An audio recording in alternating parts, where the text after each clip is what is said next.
Well, you are listening to the Live and Level Gamers podcast in association with FullEffectGaming.com. See, we don't play those games, we just play those games.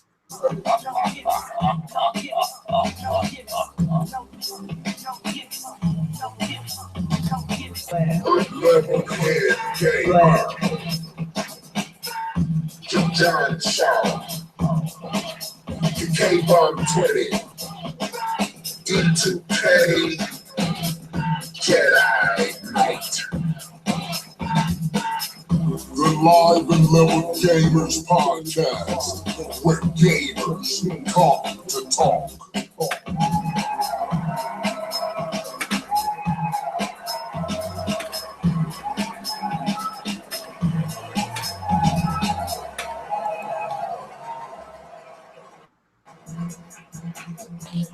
What's up, people? What's up? It's your boy Levelhead back with another Live and Level Gamers podcast. We have the whole crew here: D2K, Keith Norris, K-Bomb 20. It's time to have a discussion, folks. The Switch been out for a whole week. Me and Keith don't got a chance to get it in, so we'll be here discussing our opinions on it and everything like that. You know what I'm saying? That's just a nice little groove in the background. No, D2K said go ahead and leave it on there, so I thought I would. Anyway, I didn't say that. I said use it as the intro. I say leave it on. I just said I'm gonna work something out with it. Okay. Yeah, man. So y'all making me want to spit something up in this joint. Okay, let me stop because it's feeling good. Boy, you can't freestyle, boy. Hey, I got that 6.6 and they loaded up. Woezone, so I'm booted up out here in these trenches. By the by, don't mess with us. Got 40 deep and they ready to go. King James, they let you know. All got itchy trickers. Talk fast, let it blow. Blast off like rockets. Open your ears and cop this. Man, this rock free. Keep that cash in your pocket. Ain't about no profit. Ain't about no money. Trying to save your soul. Ain't a thing out here fun. Okay, let me stop. Let's go, man. Oh, welcome to the show, folks. Yeah, that's what I really do. So, yeah, Keith Norris. What's up, my brother? What's up? What you doing right now, man? Put it down, man. Nope. I gotta figure it out. Okay. Nope. All right. This is episode 90. This is the Switch impressions. We're going to talk about, me and Keith, and that's not all we're going to talk about. There's some other things that took place that we got to talk about as well. Yeah, so, Logan. Huh? Logan. Yeah, man. I can't talk about it yet, though, D2. I got to go see it this weekend. Oh, come on, man. Oh, that John sleeping. Wick 2, though. Yeah, Yeah. You see the K-Bomb? I saw that John Wick 2, baby. Yes, I did. No, we talking about Logan. Forget Logan. John Wick 2, beast. John Wick a beast. Let me ask you this, though. D2, because my boy, y'all know him by King Cooper. At work, he was telling me about it. He's like, dude, this is the real deal Wolverine movie adaptation. So let me get your opinions. Is it the deal? Yes, he would be correct in that assessment. It's like that? Oh, man.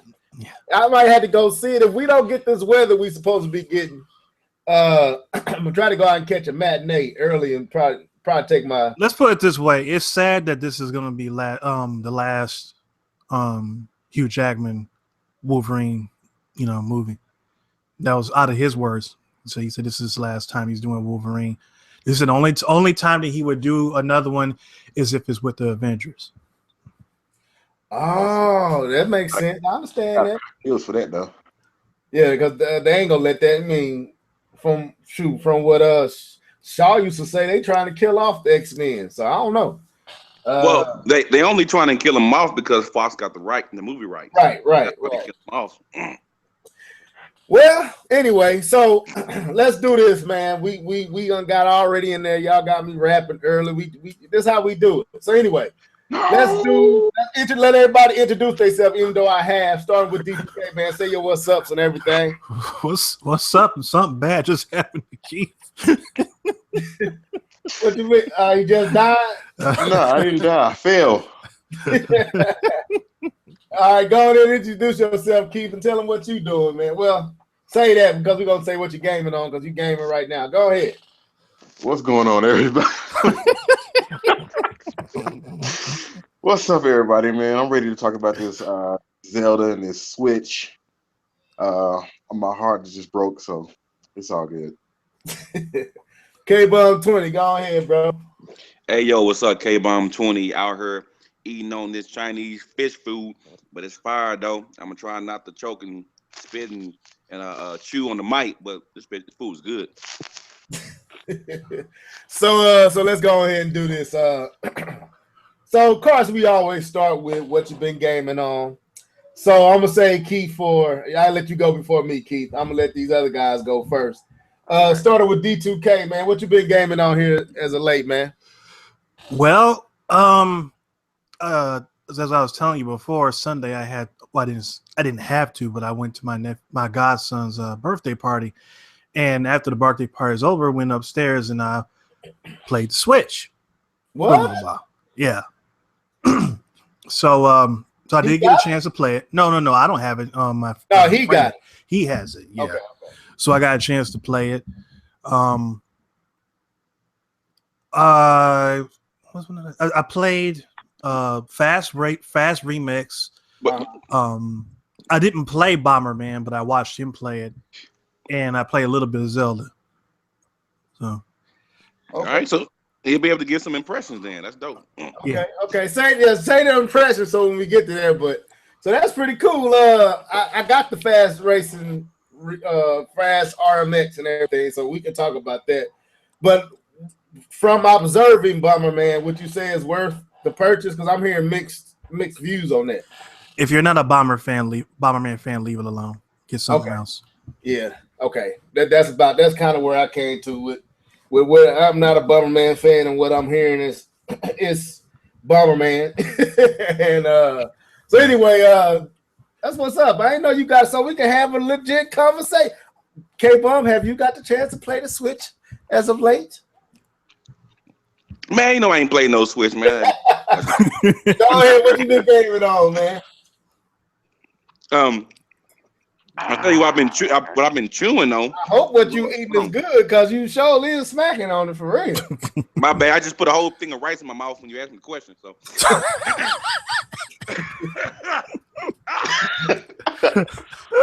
Gonna make me go upstairs and get me something to eat. That's all right. I'm good. I'm good. My bad. I'm good. All right, go ahead. All right. I've been gaming on. Basically, for me, I've been playing a little bit of that For Honor. I still think it's a good game. I haven't put enough time in there to learn multiple characters yet. You're getting low. You're getting a little low. My fault. It's kind of like a fighting game to For Honor. So it takes time to learn new characters. It takes time to understand the people that you're fighting against. So if someone's using a particular character, they don't always use them in the same way everybody else uses them. So you have to both learn the character you're fighting against, learn the character that you're using, and also learn how the person is using the character you're fighting against. So there's a real strategy when it comes to the game. So it's pretty legit. I like it. The season 4 for Overwatch just started back up. So I've been playing that with my brother and some other people. I can truly say this game is a team shooter. I mean, you can't, so it's very hard to solo win this game. It's not like Call of Duty where you can sit back and get 25 kills and drop a nuke and win the game. That's none of that. If you don't work as a team, most likely it's not who has the best players win. Majority of the time is who works as a team better. That's who wins. Okay. So I still like it, man. It just gets frustrating when you don't have a squad and you're playing with randoms and they don't really know what they're doing, and just makes you very frustrated. Still playing 2K. Still playing the my part. Just created me a new character, a new player. So I'm learning some post moves, get my post game on, and so I've been doing that. I gotta tell them about. I got a chance to do that. What they call it on the PlayStation 4 when you share your share play. Share play. I got to watch them basically practice and then go into an actual, I guess a 5-on-5 actual. Yeah, 5 humans. What you call that? That was the program. Explain that, man, because that was pretty dope to me. I almost went out and got the game so I can kind of jump in on some of that. Go ahead. Well, for those who haven't really played 2K, especially in the last 3 years, what they have is they have a thing called My Player, and so you create your own player. You have a couple attributes that you can select, and you kind of tailor the player to what you want to do. But there are categories you fit them in.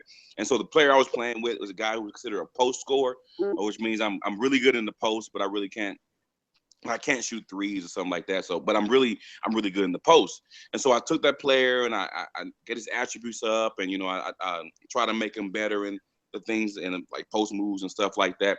And then I can take my character that I've created, that I've molded, that I've suited up, put my shoes on, put my gear on. Most people get all tatted up, but I don't do it. But you can take your player and go to an arena. And the arena is called the Pro-Am Arena, and you can play 5 against 5. So these are 5 human-controlled people versus 5 human-controlled people. And so the gameplay it's always different, unique, because you have different people with different play styles, all playing or trying to play together as a team. With other people. And so I usually have a team that I play with, but sometimes I go lone wolf and go into the program by myself and play with 4 other random people against 5 other people. But it's pretty fun. It kind of it looked pretty dope, man. I mean, sitting there watching you do it, man, it's like, wow, I didn't know you can do that. So that was pretty tough. So I enjoyed that. But what is that all you been gaming on? Anything else before we move to Key? I have Horizon Zero Dawn is it's on my kitchen table right now. I can see it.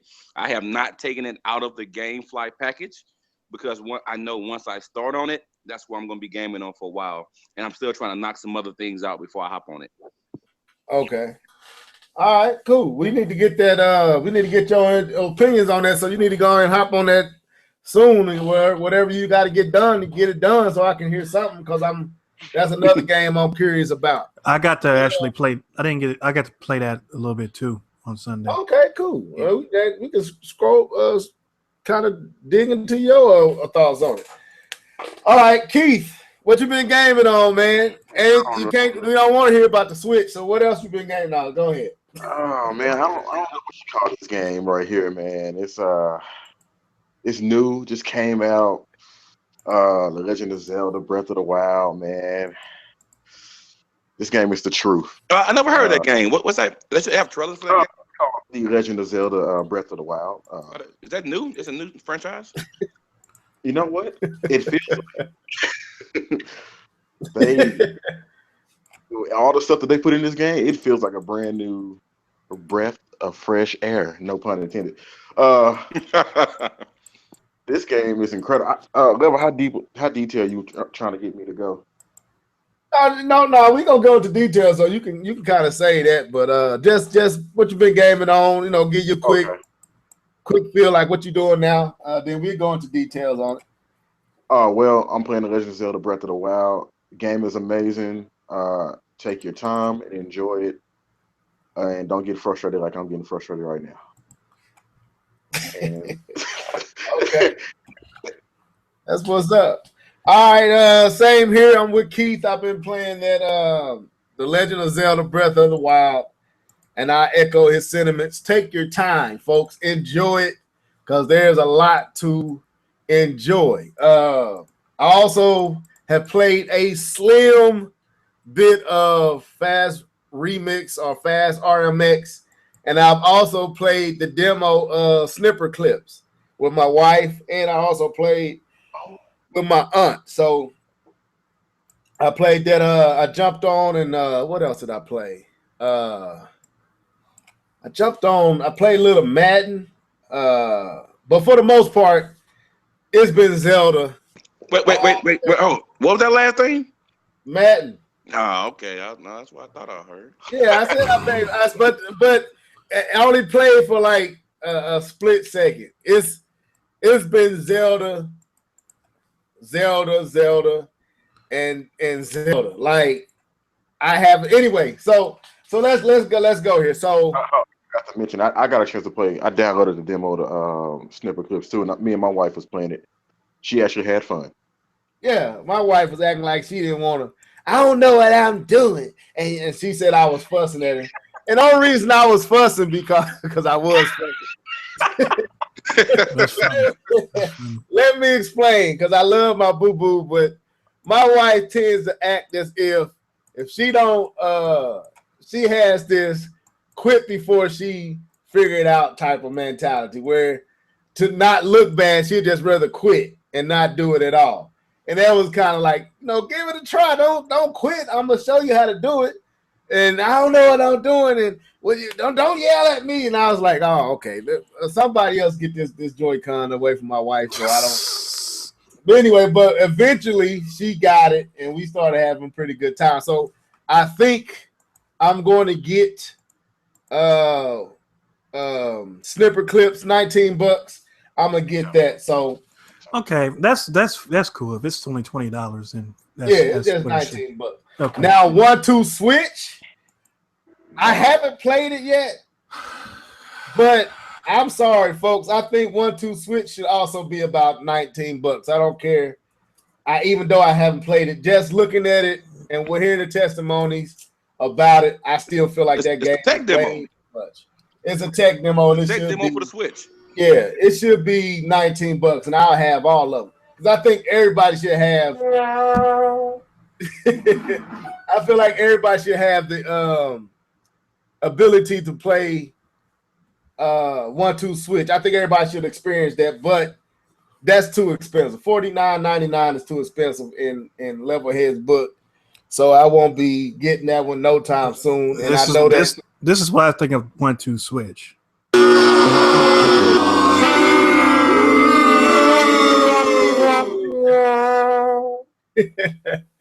I mean, I've been hearing, that's what I've been hearing. Like I said, I haven't played it. People say it actually shows off the Joy-Cons well, but at the same time, it's not enough there to warrant a $49.99 purchase. It should have been packed in with the console. Yeah. I agree with that. I can go with that sentiment. I believe it should have been. Hindsight, looking at it. I mean, if you think about it, look at. I mean, if any game should have been outside, it was worth being outside of a pack-in. It was Wii Sports, and that was packed in. So right. Wii Sports is way better than this mess. So they definitely should have packed it in. I think they was forcing hands. You pack it in. People like, I just wait. Now they forcing you to buy, and you're gonna buy Zelda rather than buy that. So anyway, let's dang, K-Bomb, you ain't even experienced the Switch. So before we get into the games, let's talk about the platform itself, the Switch device itself. I'm glad D2K has had an opportunity to experience the Joy-Cons, the Switch system. We're going to talk about our personal impressions. We're going to talk about what we've been hearing across the board.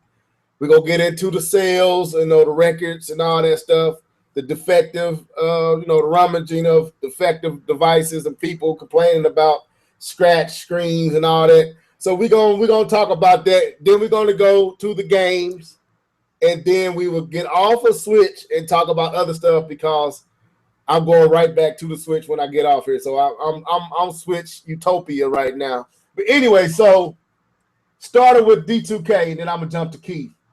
And K-Bun, you just chime in if you got questions or whatnot. You just ask where you feel or comment where you feel like you because you haven't experienced it. So that's cool. I'm gonna take a nap, but I'm cool. All right, cool. I'll wake you up after you get done eating your Chinese food.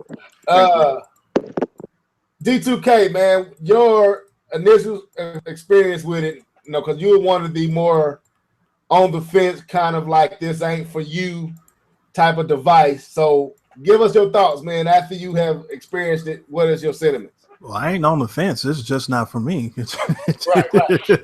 I mean, but yeah, right. Yeah. Yeah, I guess I'll start out by talking about the physical console itself. Um, I don't know why people were saying that it feels lighter than they expected. Um, I'm not exactly sure how heavy they thought this thing was going to be, but for me, it didn't feel light at all. I mean, it didn't feel heavy, but it felt like a comfortable weight. It felt like this didn't feel cheap as far as the weight is concerned. You know, it felt like something worthwhile is inside this machine. Glad you said that because that's one of the points I want to make. Go ahead, though. Yeah. The I didn't play with the Joy-Cons off at all. You know, I played in the portable mode, then he docked it, and that was pretty much. I played with the Pro controller. I do not like the analog sticks at all on the Joy-Cons. I don't like the convex design of the actual analog stick. It makes me feel like my thumb is going to slip off of it at any given time. It just doesn't feel comfortable. I mean, you get used to it after a while, but I'm not used to having to get used to Nintendo controls. They're just great right off the bat. You know what I'm saying?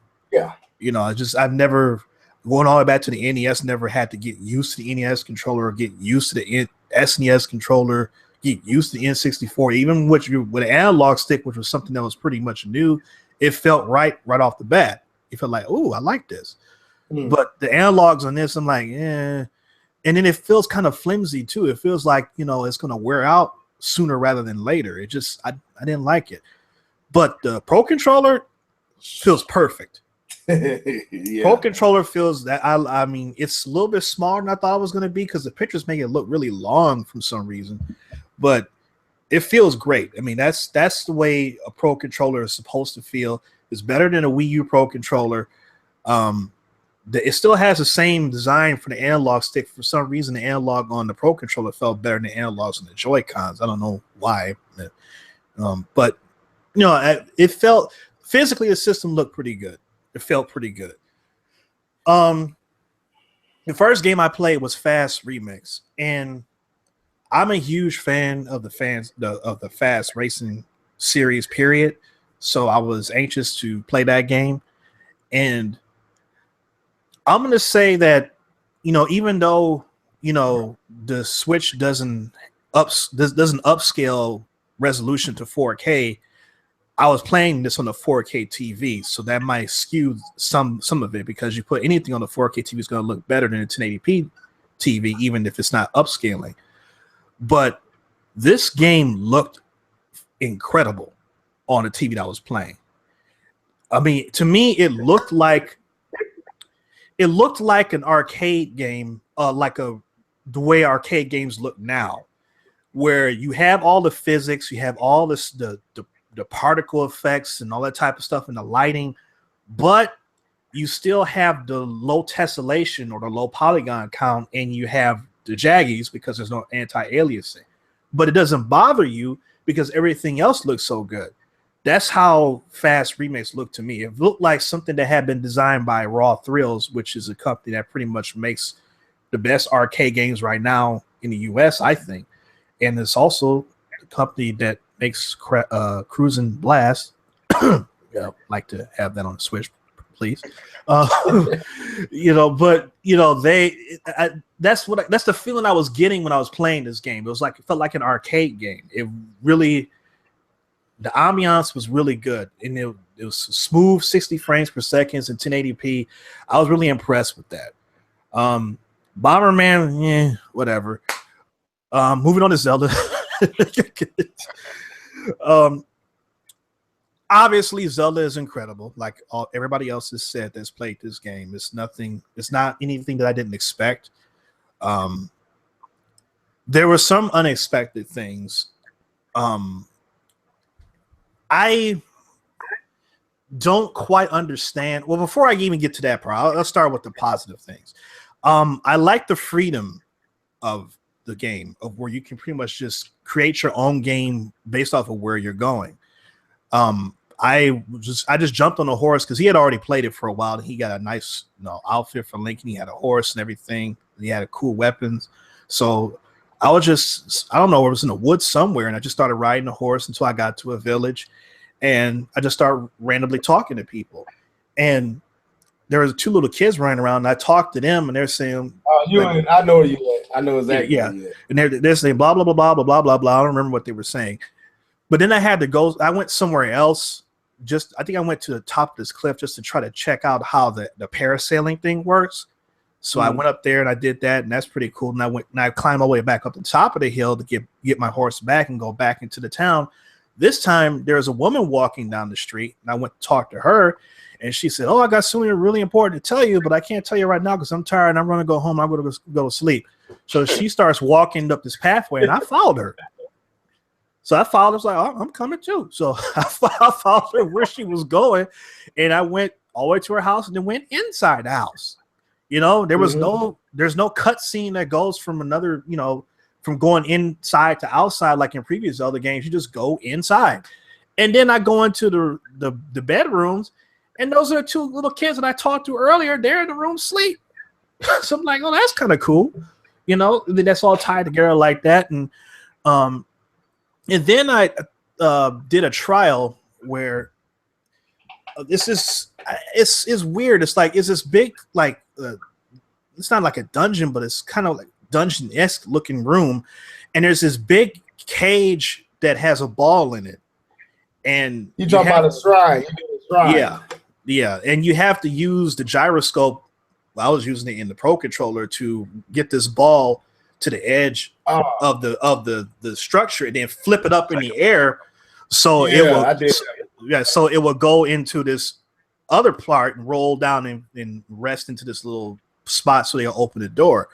And it took a while for us to figure that one out, but it finally got to roll into the hole and all that stuff, and went into a room, and there was a power up or something in there. But that's pretty much all I got to play before we had to go. So I would say that it was as cool as I thought it would be because it's Zelda. The things I thought were kind of strange were, we had already heard about the frame rate problems and things, but I don't understand why the frame rate drops in the areas that it does. It's like these areas, like, why is the frame rate dropping here? It doesn't make a lot of sense to me. Like, some areas we can say, okay, there's a bunch of enemies on the screen, there's grass, whatever. Okay, fine. But there's some areas where I'm like just randomly walking down the street and the frame rate just drops way down. And I'm like, what is that? And it's like the frame rate, when everything is correct, is well over 30 frames per second. I mean, it's super smooth. I mean, I don't know if it's 60, but it's well over 30. I can tell you that. But when it drops, it drops. I mean, you're like, what's going on here? And I just don't understand what that's all about. Maybe it's just because the game probably just needs to be, in the cooker for a little bit longer, But no, it's not a deal breaker, but it is something that's annoying. It's not something that you can ignore. It's just something like, it's like, but it doesn't stop this game from being. It doesn't stop this game from being a 10. So. No, But overall, overall, I think the Switch is, for what it is, and what I say that it is the most powerful portable console ever made. So powerful that you could put on your TV and you don't lose any graphical fidelity. That's how I look at the Switch. And if Nintendo will market it as that, then they'll do just fine. As anything else, no thank you. But as a portable console, this thing is the truth. I'll say that. Okay. And we're going to get into the Zelda talk and the game talk a little bit more detailed here, but I like some of the things you said. Before Keith jump in here, one of the things that I did feel like about the system itself is its quality. It don't feel cheap. Like when you pull the Switch out the box, and Keith, I want to get your sentiments on this. This thing does not feel cheap. Like, it's not light, it's not heavy, it's perfect. It's the perfect weight. It got some weight to it, but it ain't so much that you feel like it's too heavy. you know you got something of quality in your hand. You got something that the manufacturer took pride in what they were making. They chose choice material to make it. But I liked how you brought that up, D2K, because I do feel like the system is the device itself has a quality to it. But go ahead, Keith. What's your sentiments on the device? What's your thoughts on it? It's trash. No, I'm just playing. No, I like everything D2K just said. I'm sorry. I just figured I'm push pause right quick. All right. So when I finally picked it up, first let me tell a little story before I get in my, because I want people to see how far the marketing has reached with this system and why it's selling so well. So I finally had my lunch break at work because I didn't get a chance to go to a midnight release, and I go to Best Buy, and y'all may not know this about me, but I have a little bit of road rage, and there was this older guy coming out of PetSmart, and he's walking at an angle across the street. That irritates me. Don't walk in an angle, just cross the street. But anyways, I pull up at Best Buy, I park, and that same older guy is walking into Best Buy. And in my mind, I'm like, dude, I get in front of me, man. I want my Switch, you know. So he's standing at the front talking to the guy because I don't think he actually knew where he wanted to go. So I go over to the counter because I know exactly where I want to go. I go to the counter with the pickup, and the girl asks for my name and yada yada yada, and I get my Switch. And as all of this is going on, the older guy comes to the counter and he says, "Yeah, I want to buy a Nintendo Switch." And mind you, this guy, it looks like he's 60. I promise you, like he was Santa Claus getting ready to go give out gifts. And he's like, "Yeah, I kind of pick up a Nintendo Switch." And the girl was like, "You're in luck. You just picked up the last one." And he was like, "I also want to get Zelda." And I'm ear hustling like, what's going on over here? I'm really thinking like, you know, and I'm going to basically tell you the story here. I'm thinking that he's going to get it for his grandson or somebody. No, and I asked the guy, I was like, who's this Switch for? And he's like, it's for me. I was like, really? And he was like, yeah, I'm going out of town. I'm going to need something to do. I said, may as well. And I'm like, wow. So the marketing has done its job because I would have never guessed that this guy was going in to pick up the Switch. The last one. What's going on? Was that Metroid? I don't know what that was. Go ahead. But anyway, so when I finally got the Switch, I opened it up. I've seen a few unboxings, and when I finally get them out, I'm like, wow, this thing is small. I didn't realize how small it was. I'm looking at the Joy-Cons like, nah, I can't use that. I'm not gonna be able to use that. But I wasn't at home. I'm back at the job now, so I didn't get a chance to just dive right into it and actually see how it felt and play a game. So I didn't get a chance to do that until I got home. So when I finally got home, booted up. Well, I did, you know, the mandatory updates and all that other stuff. Put in Zelda, booted it up, and I immediately tried the Joy-Con grip. Now, my initial impressions is the Joy-Con grip is trash. I don't know why they did this. I don't like it. And since I didn't pre-order a Pro controller, and they're pretty much sold out everywhere, you can't get one. I had to deal with just using the Joy-Cons by themselves because I did not want to use the grip. And for the most part, the Joy-Cons, like D2K said, the analog sticks, this what is this? Not concave. Convex. Yeah, I don't really like that either. But the fact that it's small, it can kind of get away with it.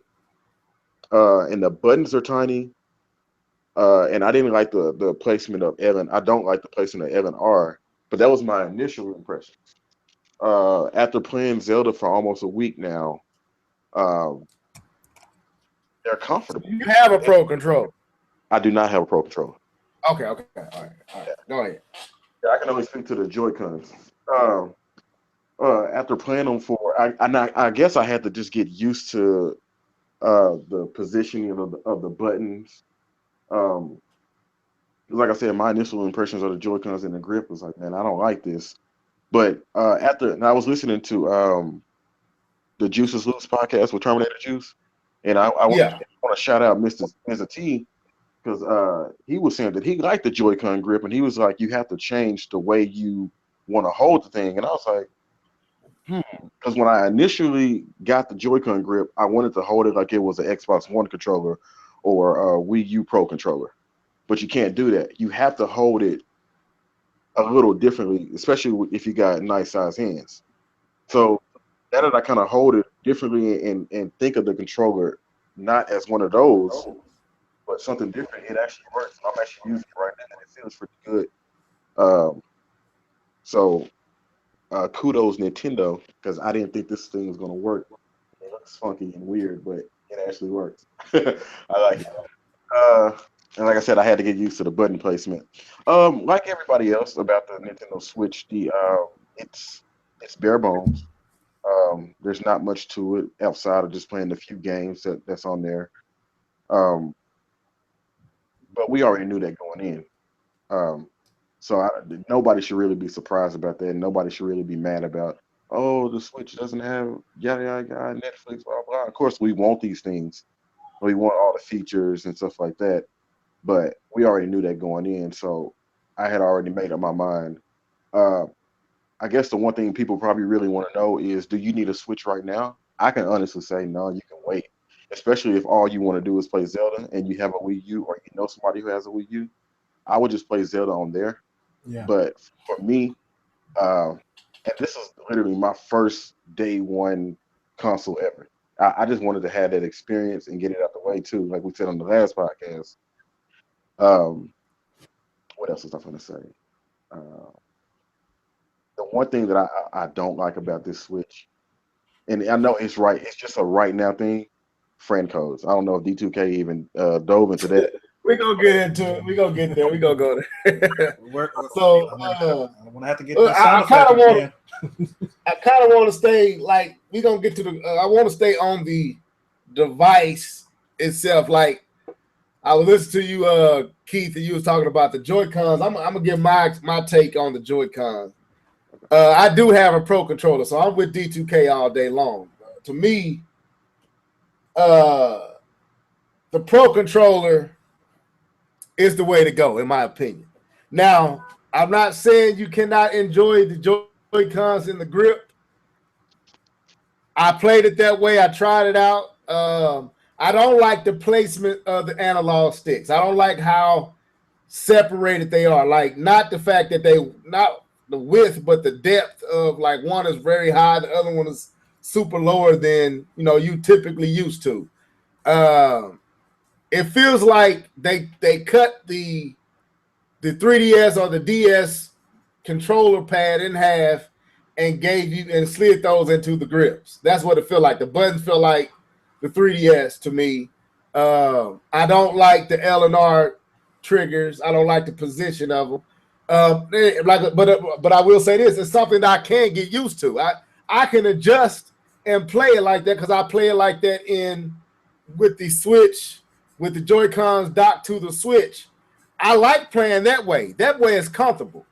I don't like the grip and the Joy-Cons in the grip, but I can play that way. Like Keith was saying, I can play that way, but I haven't heard what Mr. T had to say, but I feel like you shouldn't have to adjust. Yeah, right. I don't know if I'm wrong for saying that. No, you're not. I don't feel like I should have to adjust a traditional way of holding a controller, and I feel like this controller is trying to replicate the feel of a traditional controller. And I feel like with some slight variations, the Switch with the dock with the Joy-Cons could be a great controller. I feel like if they on the dock had like a situation where when you put the Joy-Cons in, the lower trigger shoulder buttons go into a larger shoulder button contraption where it kind of gives you your fingers that familiar position, because that's the only thing that's missing is that familiar position where a traditional controller lower shoulder triggers will be, and then the space between the left and right analog sticks. That's really the only problem. The size of the buttons ain't a real issue for me. It's just that making you kind of it kind of puts your hands in a deformed position, which, like I said, I get used to, but I don't want to play like that for a long extended period of time. They just need to stop trying to reinvent the wheel. I mean, like I just said, the Pro Controller is perfect. So you have an example of what to do and what not to do. Well, Same console. Well, I feel what you're saying, D2K, but my only pushback would be, in order for it to be dockable to the Switch itself, you would have to make them Joy-Cons like they are, because it makes sense when you playing just on the tab with the Joy-Cons dock. That's comfortable. That feels good to me. Right. It's when you take them off, they feel good that way. It's when you dock them on the grip, then it goes to another place where it's like, I'm not familiar with this. I'm not used to this, and I can get used to it. But Keith, I believe that if you were to ever get a Pro Controller, you won't go back to the grip. No, I believe you, but when I say an adjustment, it's a slight adjustment. It's not. No, yeah, it's not egregious, but it ain't egregious. But go ahead. What I was gonna say was, like, on a normal controller, I like to rest my fingers on L and R, or what are triggers? L and R. What is it? No, Z, L, and ZR. Yeah, that's me. Right. I like to rest my fingers right there, but on the grip, you kind of sometimes don't want to do that. Right.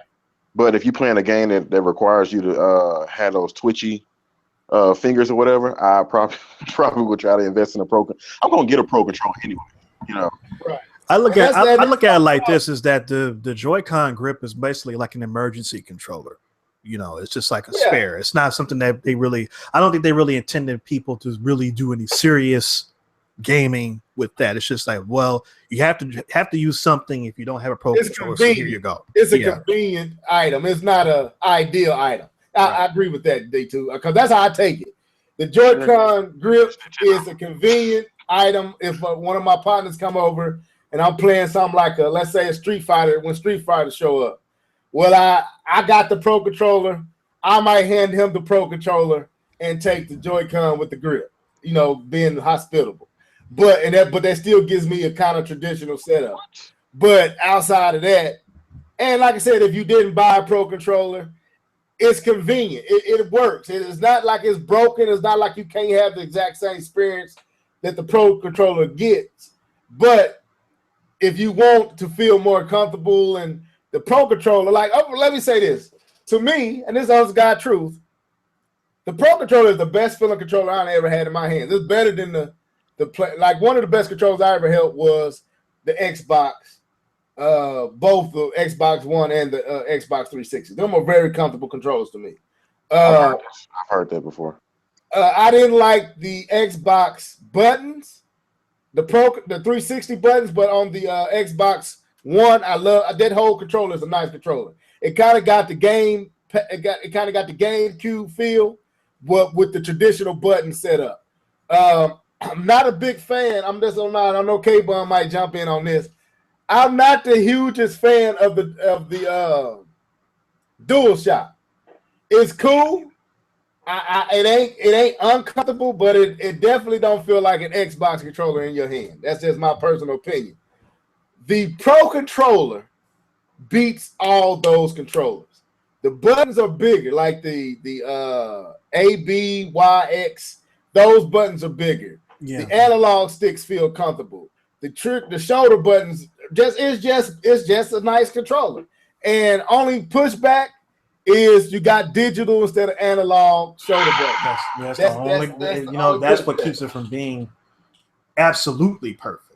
You know, for a Nintendo controller, it's perfect, but as far as it being a perfect controller, period, I think that's the big albatross around this neck. Yeah, that's my only critique. But just from feel, like Keith, how it feels in your hand, the Pro Controller, it kills the Wii U Pro Controller. I'm gonna tell you the truth.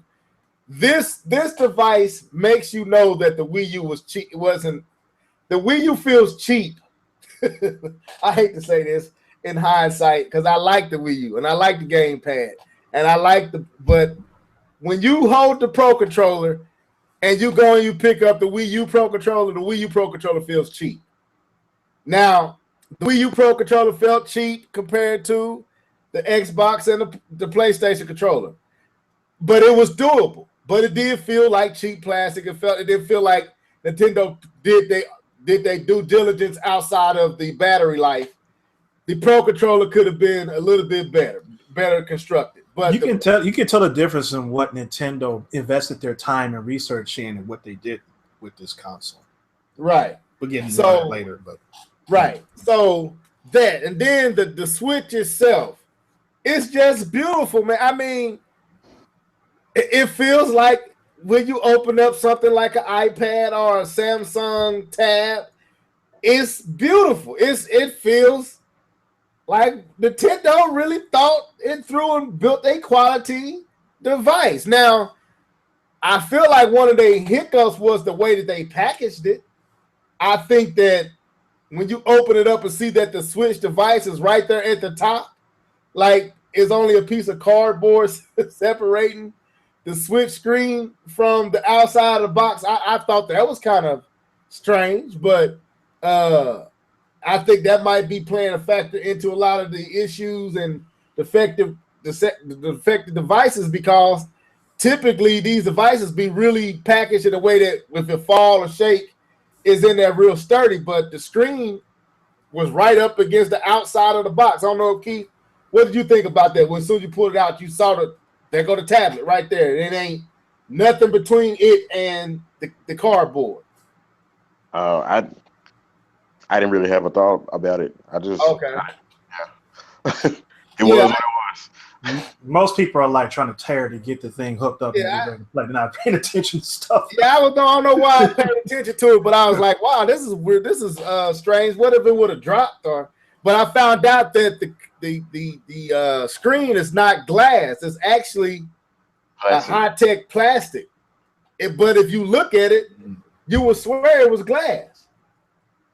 Like it's not glass. That's what I felt. I watched a video where a dude does a destruction where he just he tried to destroy it. I saw it. I hate watching people. I hate it too, but I happened to watch it, and he dropped it, and the tablet bent, and the screen bent with it. It didn't crack, and I was like, wow. So I was watching another video where they was talking about how it was scratching up, and I found out that the screen is not glass, it's plastic.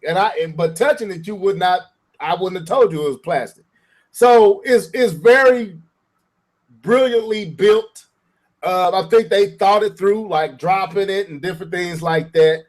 It's beautiful. It's sleek.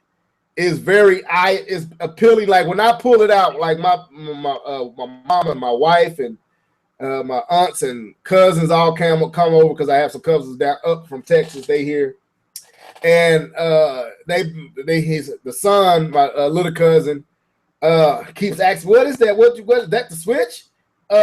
Is that small?" And I pull it out the dock, and it looks like I have a iPhone or iPad in my hand. You know, it's elegant, man. So I think on just eye appeal, they hit it out the park.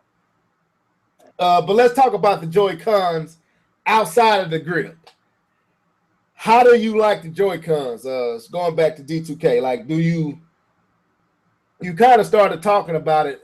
You was kind of talking about the analog sticks, but outside of that, is there any other pros or cons you like about it? Like the detached element of it, holding it in your left or right hand without anything in between it. Like, how do you like that?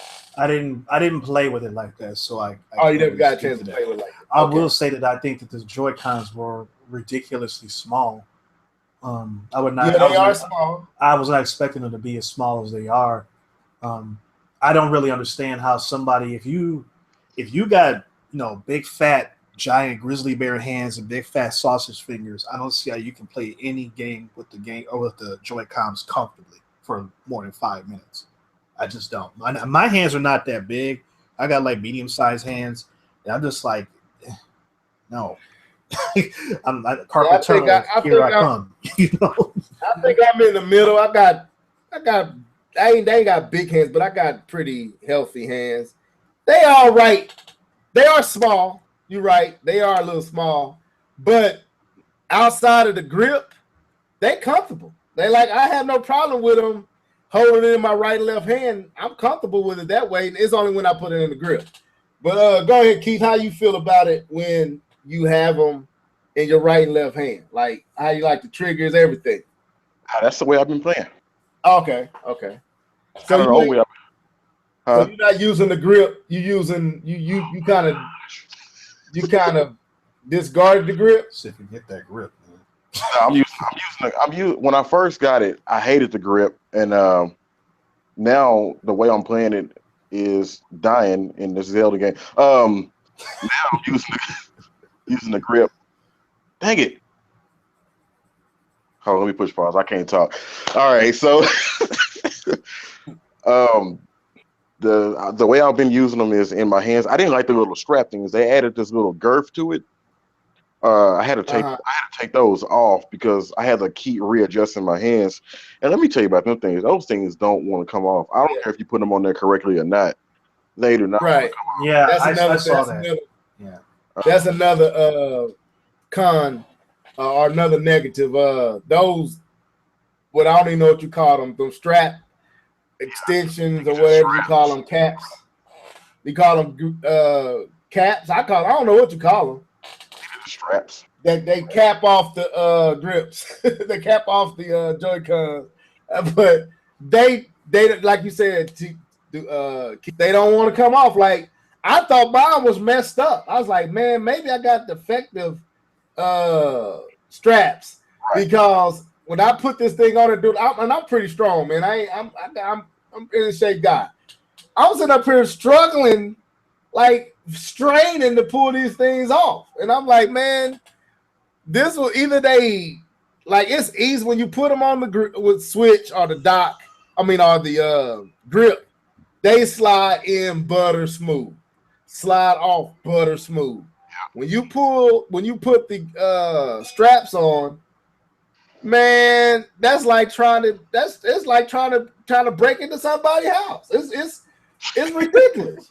It really is, man. Like bad design. I don't know where they messed up with and how they messed those up. But I say if you don't want to end up slinging your Joy-Con and hitting your TV by accident, don't put them straps on, man, because you're gonna have a heck of a time getting them off. I'm just gonna tell you right now, it's an inconvenience getting them off. And they got a locking mechanism, but I'm like, you don't even need it. Right. So tight. So I'm with you on that. But what else? Go ahead. I kind of rambled off there. Oh, you're talking about in the hands, and it kind of had that reminiscent feel of Wii Remote and Nunchuck without the wire, but not as. I don't want to say not as comfortable, but the Wii Remote just made sense. You know, it just melted in your hand. But this one, you kind of have to think about it because of the face buttons. But I think the size of it makes sense. If that makes sense. Was that your only question about the Joy-Cons in your hand separate? Yeah. Okay. Well, yeah, I like it. I mean, I can play like that. Okay.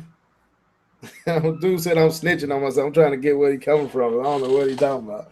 But anyway, so no, I don't care for the straps. It's too ridiculous to get them off. But outside of that, everything else is pretty sleek.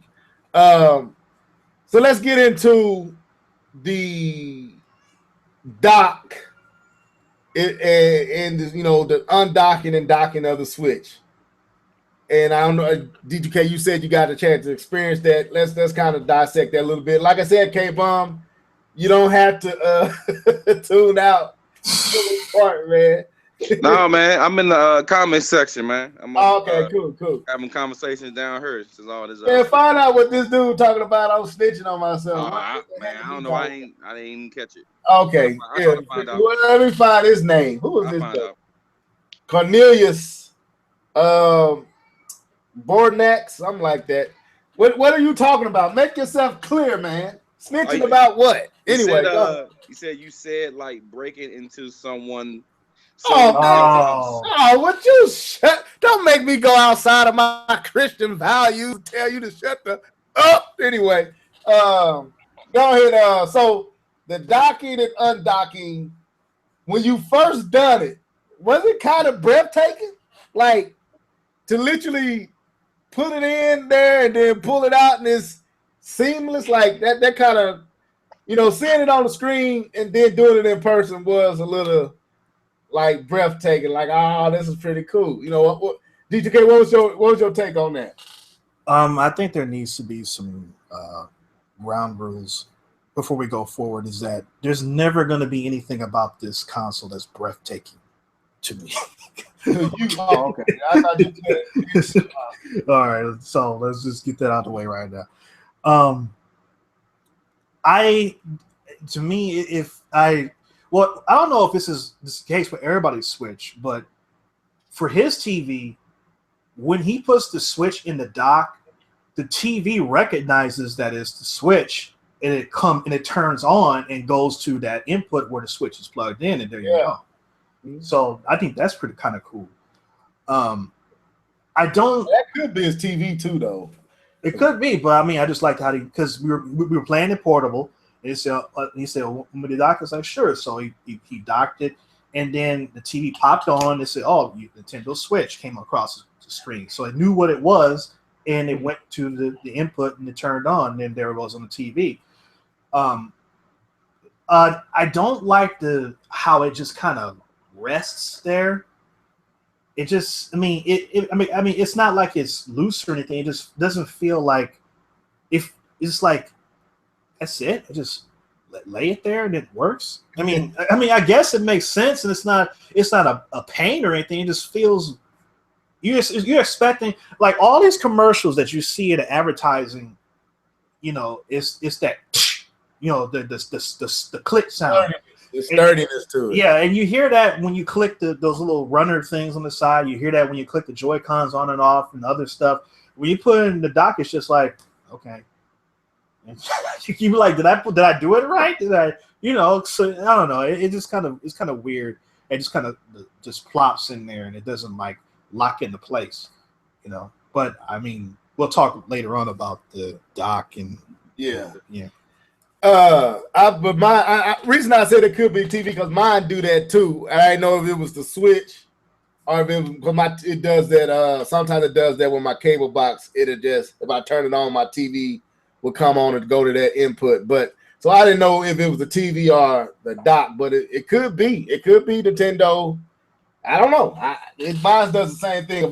If I'm late, I could be watching cable, and I turn my Switch on, and it would instantly leave that input and go to the Switch input. Like it just overrides everything on my TV. So that could be because nothing else in my house does it. And that's just I haven't tried it in my man cave on my TV down here. That's the TV I just bought for my wife's enjoyment upstairs, even though I bought it for myself too.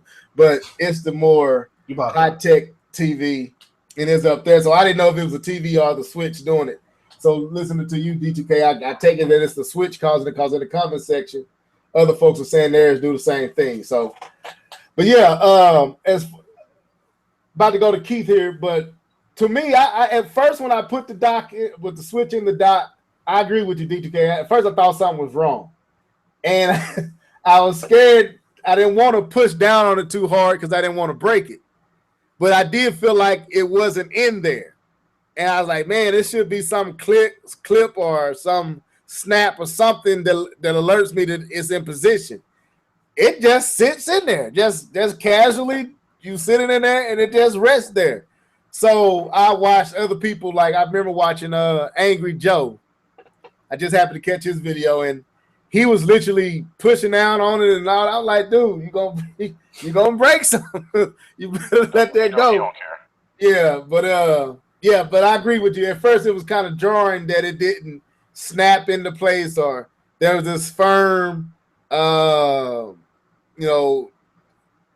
to let you know it's in there. It just drops in, and like you said, just rests there like it's sitting on top of a pillow or something. But go ahead, Keith. What did you think, man? It's kind of a weird design, but I'm sitting here thinking as y'all are talking, I'm trying to think like what else could they have done, because it's kind of the way I have mine, I have to put mine under my TV case or whatever, because my son, he'll come around and do whatever he want to do, and that thing is expensive. So I kind of have to put it down there and kind of hide it a little bit, and because you can't just leave that thing out. Right. Somebody can just knock it. I mean, you can barely wiggle it, and that thing will go flying out. But it's weird. I don't know. I think they just kind of wanted it to be easy, like put it down, pick it up, put it down, pick it up. And the transition is supposed to be very smooth or whatever. But go ahead. You mentioned something about the scratching. I think somebody said that Nintendo has removed the docks from their official page, so they may be coming out with a redesigned dock. They better. I'm gonna tell you the truth. I don't see some of the scratches that I saw. There's no way those scratches came from the dock. I'm just gonna be real, man. The scratches I saw was sideways, all different. I'm like, dude, what are you doing to get that type of a scratch from sliding it into a system that's guiding the Switch in? You can't get it in there unless you put it in there the right way, or it won't go in. Unless you don't put it down centered. You know what I mean? If you have to move it over or something like that. Even in that, you gotta to get the scratches that I've seen. Like I can see if the scratch was up and down, just a straight up and down scratch. And even that, you would have to intentionally be rough or negligent with the Switch to get it. Well, the thing is that you don't know what it's actually touching up against that's causing the scratches. I mean, what's actually in there can go when you rub anything up against something that does scratch, you can get scratches in any direction. It's weird. I don't know why it happens that way. On especially a plastic screen. Now, had this been a glass screen, then we probably wouldn't see so many of these scratching issues. Because it's a plastic, it's going to scratch a lot faster and a lot easier. But it has to do with how the plastic itself. It's not about what it's scratching up against. A reason I say what I'm saying, after analyzing and are looking at the Switch, the dock inside the dock, how you look down in there where the Switch is going into, there's nothing there. Not that it can't scratch, and let me get it right. It ain't that I'm not saying that the Switch can't get scratched. I'm pretty sure it probably could. I'm saying some of the scratches that I've seen had a hint of intentional to it. There was nothing natural about those scratches. To get that type of a scratch, you had to literally been seriously negligent with how you was docking the Switch. Hey, Level, I just want to draw your attention to Ace Tech in the comment section, saying that he has slight scratches on his Switch. And he said the guys are made of plastic. The scratches definitely came from the dock, and that's his statement. But I like how he said I had slight scratches. That's why I keep paraphrasing what I'm saying. By the video I saw, this dude did not have no light scratches. These scratches were ridiculous. Like somebody took a sharp object, like a knife, and scratched into it. He said slight, like you would have to put it in the light to see the scratch. These scratches was evident just from a distance. You could see them scratches. I'm like, man, how did you get them type of scratches? So I don't know if folks are being legit. I'm pretty sure Ace is probably, I could see that happening. And that was my fear. Like, so yeah, I can see that happen. I'm talking about the scratches, the videos I see the scratches.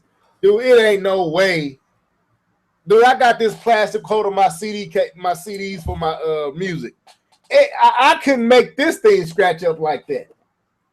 So it's the scratches I seen. It took a knife. It took something super sharp to cut into them, and it was jagged. It wasn't straight lines. It was very jagged. But we just got through talking about how people, when you first put it in the dock, it just rests there, and you're not expecting that experience. So some people might be trying to push, like you said, Angry Joe's pushing it down, thinking something was going to happen. And when you're pushing things down like that, you're going to get scratches. And it could be from people improperly inserting the Switch into the dock and not knowing what they're doing, expecting one thing to happen when another thing doesn't happen, and then they get this. And we keep doing that over and over. We're going to get weird looking scratches. It's not going to be the straight up and down scratches that you would normally get for just putting in there normal. If Right, if you're doing it incorrectly because you're expecting something else to happen, then that's a possibility. Yeah, I didn't think about that. That's a good. That's because when I was watching Angry Joe, that's what I was like, man, you gonna mess that. I'm thinking he gonna mess up the part that slides in there to connect to the TV. I'm like, you gonna jam that up. But thinking about it, I didn't even think about scratches, and that's a possibility too. What he was doing, I can see because he was literally slamming it and pushing it down and wiggling it back and forth, and it's like, dude, you gonna break that thing. But yeah, I'm pretty sure natural responsible docking of the Switch over time, I can see it probably generating some scratches here and there. That part I could see too, but the scratches that I saw was pure user negligence. Like you just being negligent with your device. You ain't even being delicate. You ain't handling it with care or anything. You just throwing it in there and dropping it in there and putting it in there sideways. It's like, dude, you wanted to scratch. So, but anyway, as far as the device itself, I'm pleased with it for the most part. A few cons. I haven't gotten a chance to exhaust the battery life, so I don't know how all that works. But I think 3 hours of undocked gameplay of a game like Zelda Breath of the Wild, to me, that's more than enough. I can't see myself playing undocked more than 2 hours at a time, and being able to charge it. So if you're trying to play 5-6 hours straight, you ain't getting that from no device on the market. So, but I think 3 hours is fair, but I can't go there to tell you what it is. But I'm pretty sure people want to get to the game. Are you talking about the mobile part? The fact the mobile part, the undocked 3 part. hours. Yeah, it's 3 hours, as I heard. Yeah, I saw reports that it's their statements of how long it takes in a certain game, they've been accurate, which is surprising because anytime you talk about battery life, normally people lean towards the high end of a lot of the reports that I saw when people would say you get 3 hours with Zelda and 6 hours with this, that the reports have been very true. So actually I like that from Nintendo. I still question how portable 3 hours is. To me, that's still very questionable to me, but again, it's a portable console, and the fact you do get 3 hours is something we haven't seen before, just period. So let me say this real quick. Rowdy Rough Kong? Is that how you say it? I think that's how you say it. Rowdy. She just said that she looked the docs up and they had lowered the price to $59.99. So that's pretty cool because they were $99.99, which I don't understand why. I think, they were $99.99. I don't get that, bro. I don't know what Nintendo is thinking with that. I don't think the dock should cost no more than $30, to be honest with you. It ain't doing anything but sending a signal to your TV. Exactly. So I don't. And I saw the guy opened up one of the docks, and I was shocked at how underwhelming it was. I mean, there's literally just a little small circuit board in that little square part that's over in the corner. I'm like, that's all that's in there, really? Yeah, I'm thinking 30, maybe $40. I think that's because they talk about there's supposed to be a fan in there. I'm like, well, where is it? Nah, it ain't got a fan. The fan is in the Switch. The dock just has holes in it for air circulation. It don't have a fan in it. They need to make a new Switch that has dock that has a fan in there. There's got a cooling, really elaborate cooling system in there. If they're gonna charge me $99.99, they better have something in there more than what they got. That thing shouldn't cost no more than $30. I'm just being honest. And I would place one in each one of my stations. I have one in my man cave, I have one upstairs in my front room, and I have one in my bedroom. So anytime the wife like, I need to watch this, I can just switch. So let's continue this, man. So is there anything about the device itself that we didn't hit? Well, if we didn't hit, we ain't gonna hit it because we need to move on. You said about the device itself. I know I went back and forth with some other people. I don't know if you want to include that conversation. I had a guy about the save files being to your system, that you can't transfer those save files or move them around or even put them on an external device. Yeah. That's probably a conversation for another day, because I know I definitely want to put my 3 cents, 4 or 5 cents on that. Okay. Yeah, but yeah, that's definitely one thing we can get around to. Okay. All right, so let's get into where was we at? We could do the sales last, but let's talk about the games, right? So D2K, you was talking about Fast RMX, and I'm basically co-sign what you were saying, man. The game is gorgeous. I mean, seeing it online and seeing it in person, both Zelda and Racing RMX, these are some nice looking games. I mean, they look good, man. Like, Keith, have you seen RMX yet? Fast RMX? Not in person.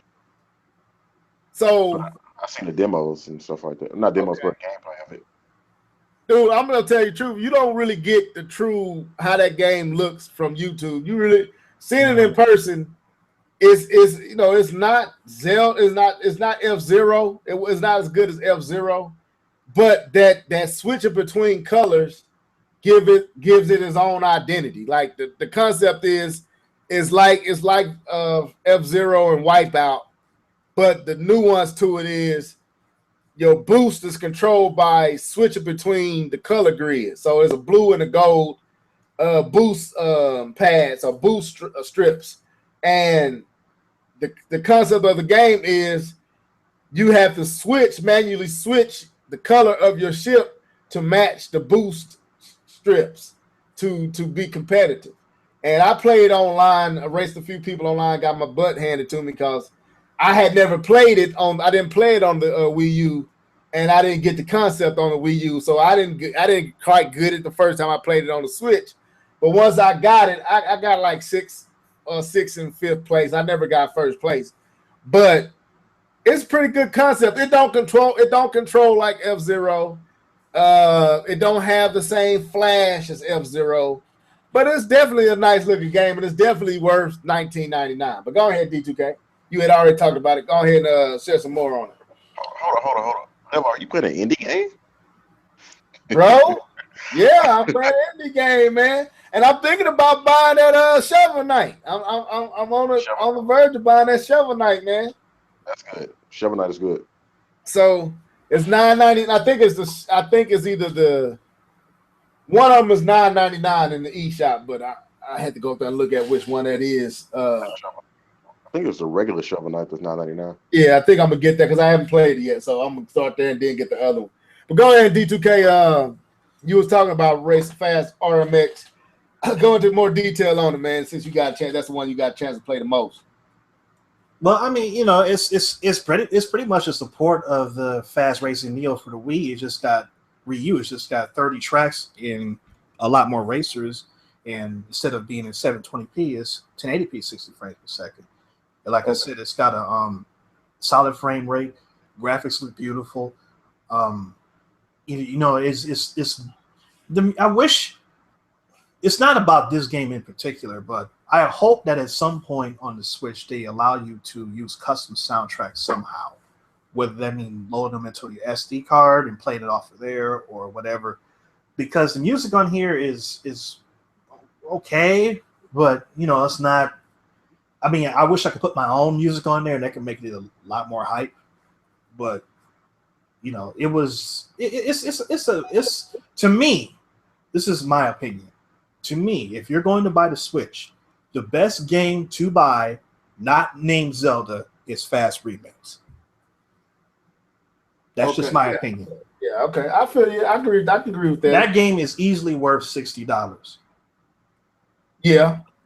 It's definitely worth more. I think they should, if anything, want to switch, should switch prices with Fast RMX. So to switch, need to switch with the garbage can somewhere. But go ahead, but yeah, I agree with you. I would say it's worth way more than $19.99. I mean, I could see it making more money if it was both in the eShop and actually physical copy. Like, I think it needs to have a box that sits up there because there's another game in the same lines of that. That's a PC port. I think it's called Red something. Red Out. Yeah. And when you go into the GameStops or the Best Buys or wherever, they have a box there for it. And I think people who make what's that name, Shannon, would be smart to make a physical copy or get Nintendo to make a physical some way to get physical copies in the store. Cause the game, I think, very much deserves more attention than it's getting. Cause it's definitely a quality game. Well, and 19 is Nintendo would be smart to stop screwing around and make Shannon Multimedia a second party before somebody else steps in and beats them to the punch. Actually, I was gonna make a video on that, and I was gonna ask y'all the question: name 2 companies that Nintendo should go ahead and buy out, but we'll do that in another video. But so let's continue with this. So Fast RMX is definitely worth your $19.99. If you got a Switch and you got a little money set aside and you haven't bought a second game, I will, between these 2 we finna talk to before we go to Zelda, I would say one of the 2 should be your first purchase. Either Fast RMX or Snipper Clips. Because that's the next game I'm probably going to get is Snipper Clips. It's simple, and I'm going to let Keith jump on this. It's real simple. It's not that much to it, but there's a lot of depth to it because you have the 2-player element working with your partner to figure out the puzzle or how you got to cut each other and all that. So it's real clever. And the demo presented a lot of challenges. So I can only imagine what the full game presents. So Keith, what was your take on Snipper Clips, man? Yeah. without communication, it's gonna be some like you said, your wife said you was arguing and fussing at her. But no, it's fun. It's exactly what you need. Like people working together for one common goal, but this in a video game, and it makes you think like, man, if I cut this way, if I cut that way, I can accomplish the goal. I mean, it's fun. There's a lot of laughter going on because you're gonna be trying to, oh man, I didn't get it, yada yada yada. But no, it's a fun game, and I second your. If you're gonna buy a second game or even a third game, Snipper Clips should be on the radar. Plus, it's only $19, which is a perfect price for me. Actually, I think any game on the eShop right now that's not like Zelda or, I hate to say it, what's that dance game? Dance Revolution or something like Just that. Dance. Just Dance. Okay. I think games like I Am Setsuna, Shovel Knight, even though it's $9, you got another one that's what, $29. I think the sweet price right now for anybody to get anything bought on the Switch would be $19. But that's another topic. Yeah, or at least don't pull what Rhyme, the developers of Rhyme doing. They gonna bring the game out later and charge you $10 more. But we can talk about that another time.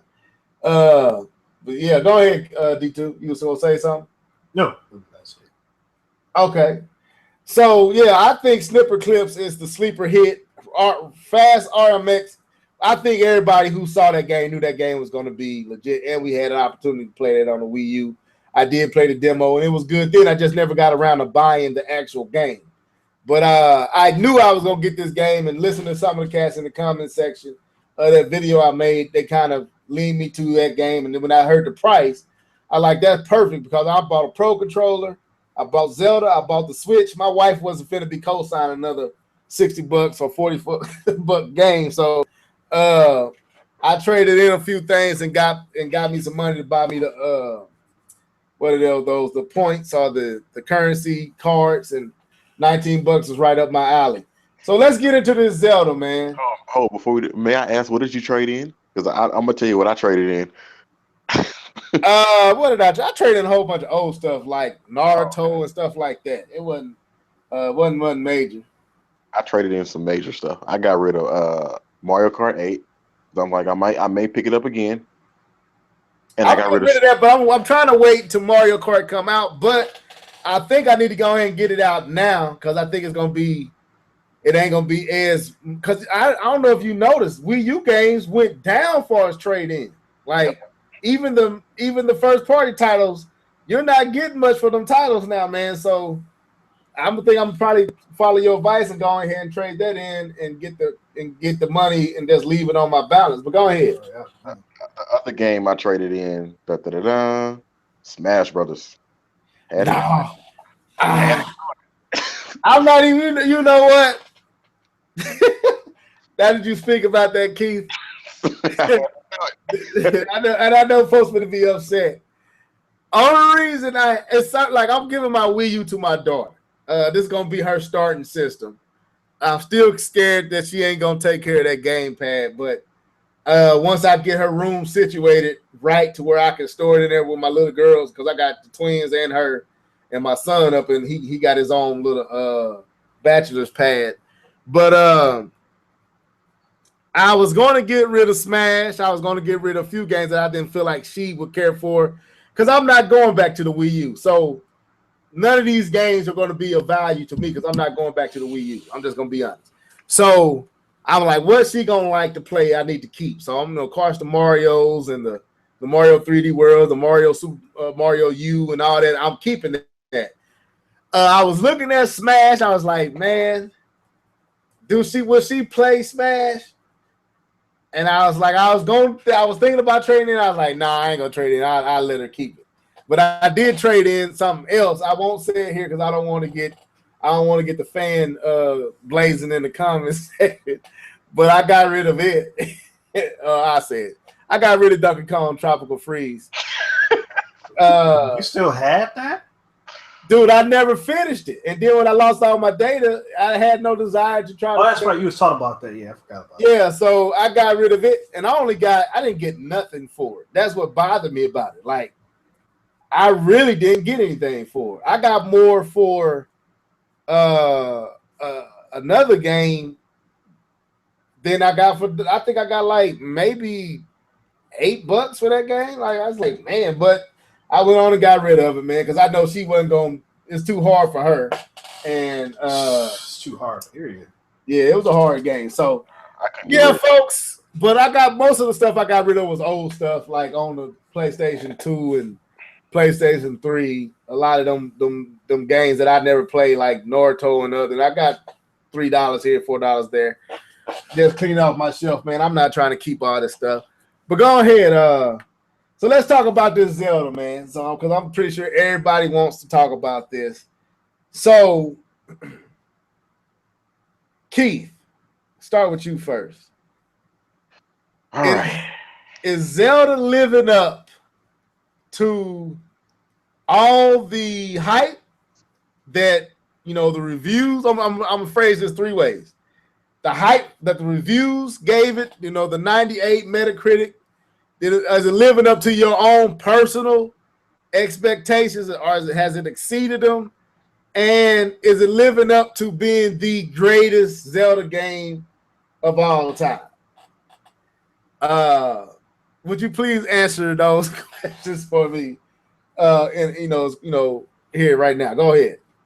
I'm on the record by saying yes, yes, and yes. This game, for all intents and purposes, let's put it out there like this. This game is still Zelda through and through. For those people who may feel like, oh my God, it's open world, I can go anywhere and do what I want, you can. But for the most part, it's still Zelda.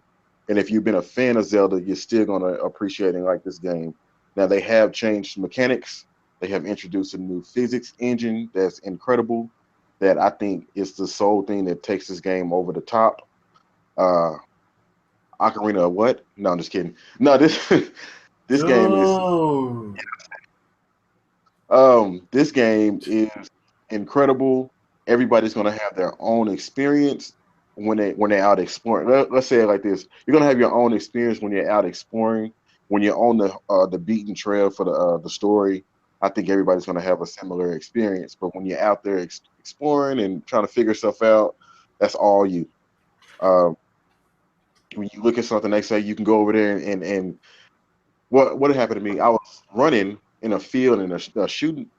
Or can I say that? I don't know if that's a spoiler. Something came down. Huh? Well, okay. As long as it ain't revealing nothing major, I don't think it's a spoiler. Or just say spoiler alert. All right. Spoiler alert. It's not going to change the game for you, but that was a shooting star falling out of the sky, and I was like, and this happens randomly, so don't think it's like a major plot point. So I'm running to it, and I can see it, and I'm like, oh man, I'm close. and I'm running, and it seemed like the more I ran, the further it got away. This game is long. This game is huge, man. And I stole somebody's horse, like it was an enemy, and I stole his horse, and I ran over there, and it still took me quite a bit. When I think when you look at those towers in the little scope that you got, you don't realize how far away they really are. Right. So you put your boots on the ground and you start running. You're like, I thought it was like right there. No, crossing regions just to get over there, and the map is crazy. I'll tell you before I give it up, because I'm not really going into details, but one of the things that happened to me, I don't know. Can I talk about certain different types of enemies? Because everybody's seen the bokoblins, and there's different stages of them. One's like an easier one. Yeah, I think that's fair. I don't think the bokoblins are noteworthy enough to worry about whether you spoil it, because they just get more. They get more armored and more smart. Like the AI gets smarter and they hits get harder. And when you get to certain locations, you man, I don't care if you got 8 hearts. They hit you 1 or 2 times, you gone. So but go ahead. So I'm leaving a certain village, and there's like this rock formation thing, and I see like 3 blue bokoblins, and they're a little bit stronger than the red ones. Right. So I go over there, and I'm like, yeah, I can take these dudes. First time I go over there, I tried to sneak up on them. Didn't work. I think I hit like a leaf or something, and they turned around, and I'm fighting, But here's the thing about this Zelda: they don't just fight you one-on-one. You're fighting this guy, and the 2 dudes that you got behind you are still fighting you. So and they ain't waiting their turn either. They swinging, and as soon as they see an open spot, they taking a shot, man. Exactly. So I die. I died like 2 or 3 times, and I'm finally like, okay, this is what I'm gonna do. I'm gonna climb on top, and I'm gonna try to sneak in. I did that, and I tried to get behind them. So while I'm doing that in the old Zelda, you do the little backflip, and now that you can do it's like a flurry move or whatever. So I'm doing that, thinking that I'm gonna set it off, and my timing is off. And I do one more, and I jump, backflip, boom, right off the mountain. And I'm like, oh my gosh, I jumped off the mountain, and I'm like, if I hit this ground, I'm gonna die. So I pull out the little paraglide, and I glide down safely. And this is where this Zelda game is amazing. And why everything you have to consider, everything, all your movements, you have to consider almost everything you do in this game. So I jump down. I don't have a deck you leave, and there's a raft, and there's a river, and then there's still the mountain that I jumped from. I can't climb back up because I don't have enough stamina. I don't have a deck you leave, so I can't ride down the river. And I can cross the river. Well, I wanted to cross the river to this other side where I could have climbed up, but I don't have enough stamina to cross the river. Everything that you do, you have to take into consideration with this game. Right. I had to literally go back to a previous save, because either way I went, I would have died. Why you just didn't go to did you just teleport to one of the shrines? No, I didn't want to go back that far because I had just got a horse too, and I hadn't registered it. Oh, okay, I got you. And then I come to find out the horse will still be there if you come back to the area. I didn't know that. Yeah, he'll still be out there. But that's crazy that you have to consider, like, I want to climb this mountain, but if I don't have the amount of stamina or the right item to climb this mountain, I can't do it. I want to swim across this river, and the rivers in this thing have currents. So right. Swimming against the current, I can't swim across it because I don't have enough stamina. Piggybacking on something you said, man, you do have to be constantly aware of what's going on and what you have and what you don't have. Cause, for instance, and I go back to the Great Plateau. Now everybody should kind of, I don't feel like this is spoiler, but just in case, I'll say spoiler alert. I'm not really gonna spoil anything. This is something I was talking to K-Bum about. I was telling him about it. I was watching Game Explained, and they were talking about, one of the earlier things you had to do in the game to get off the Great Plateau. You have to, find the shrines in that area, and then, meet up with the old man and all that, right? So Well, one of the shrines is in a cold area. It's in a cold region, and you just can't run up there. And Keith, I know you know what I'm talking about. Yeah. You just can't run up there to the shrine.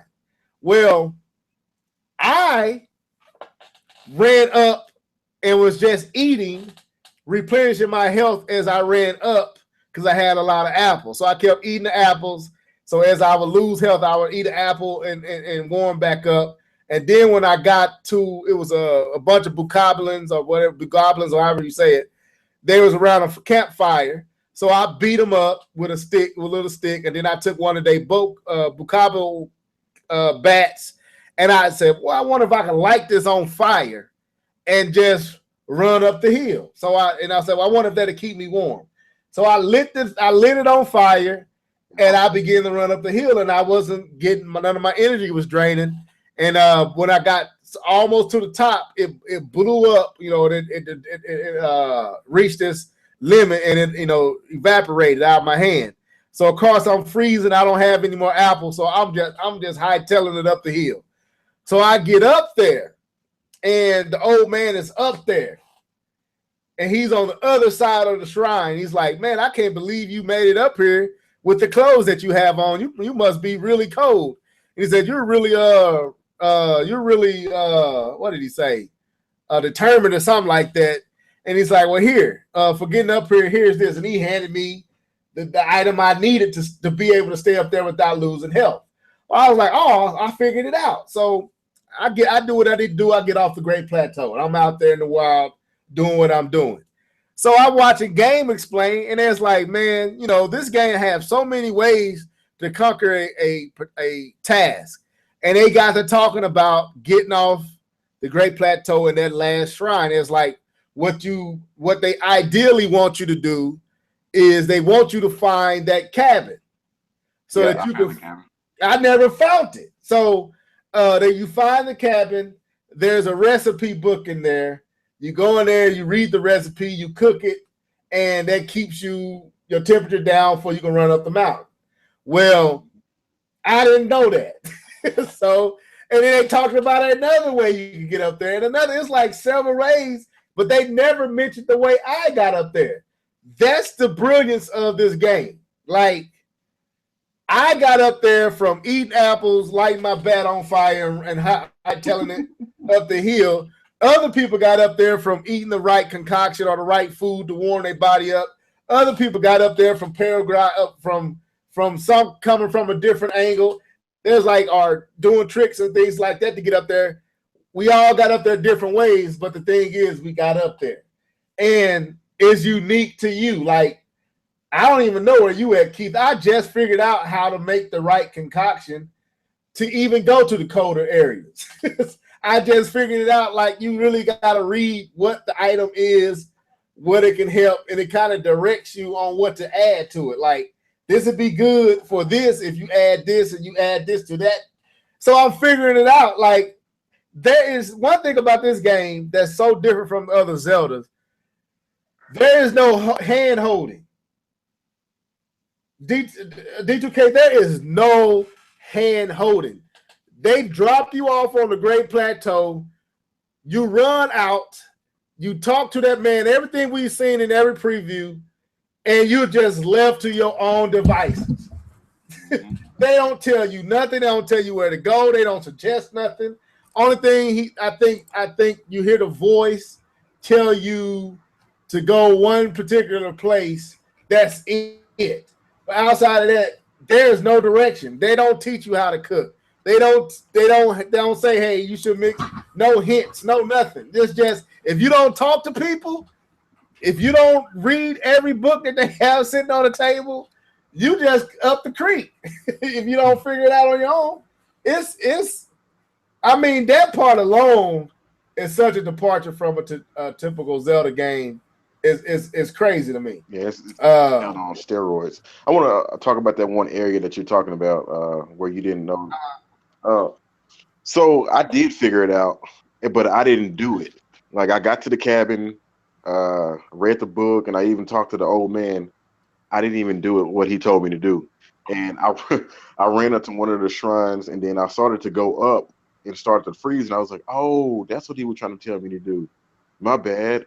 So, so I had to come back down, and I go to the opposite side of it to try to get there, thinking that maybe this area right here was just cold, and I'm gonna go around it and not be cold.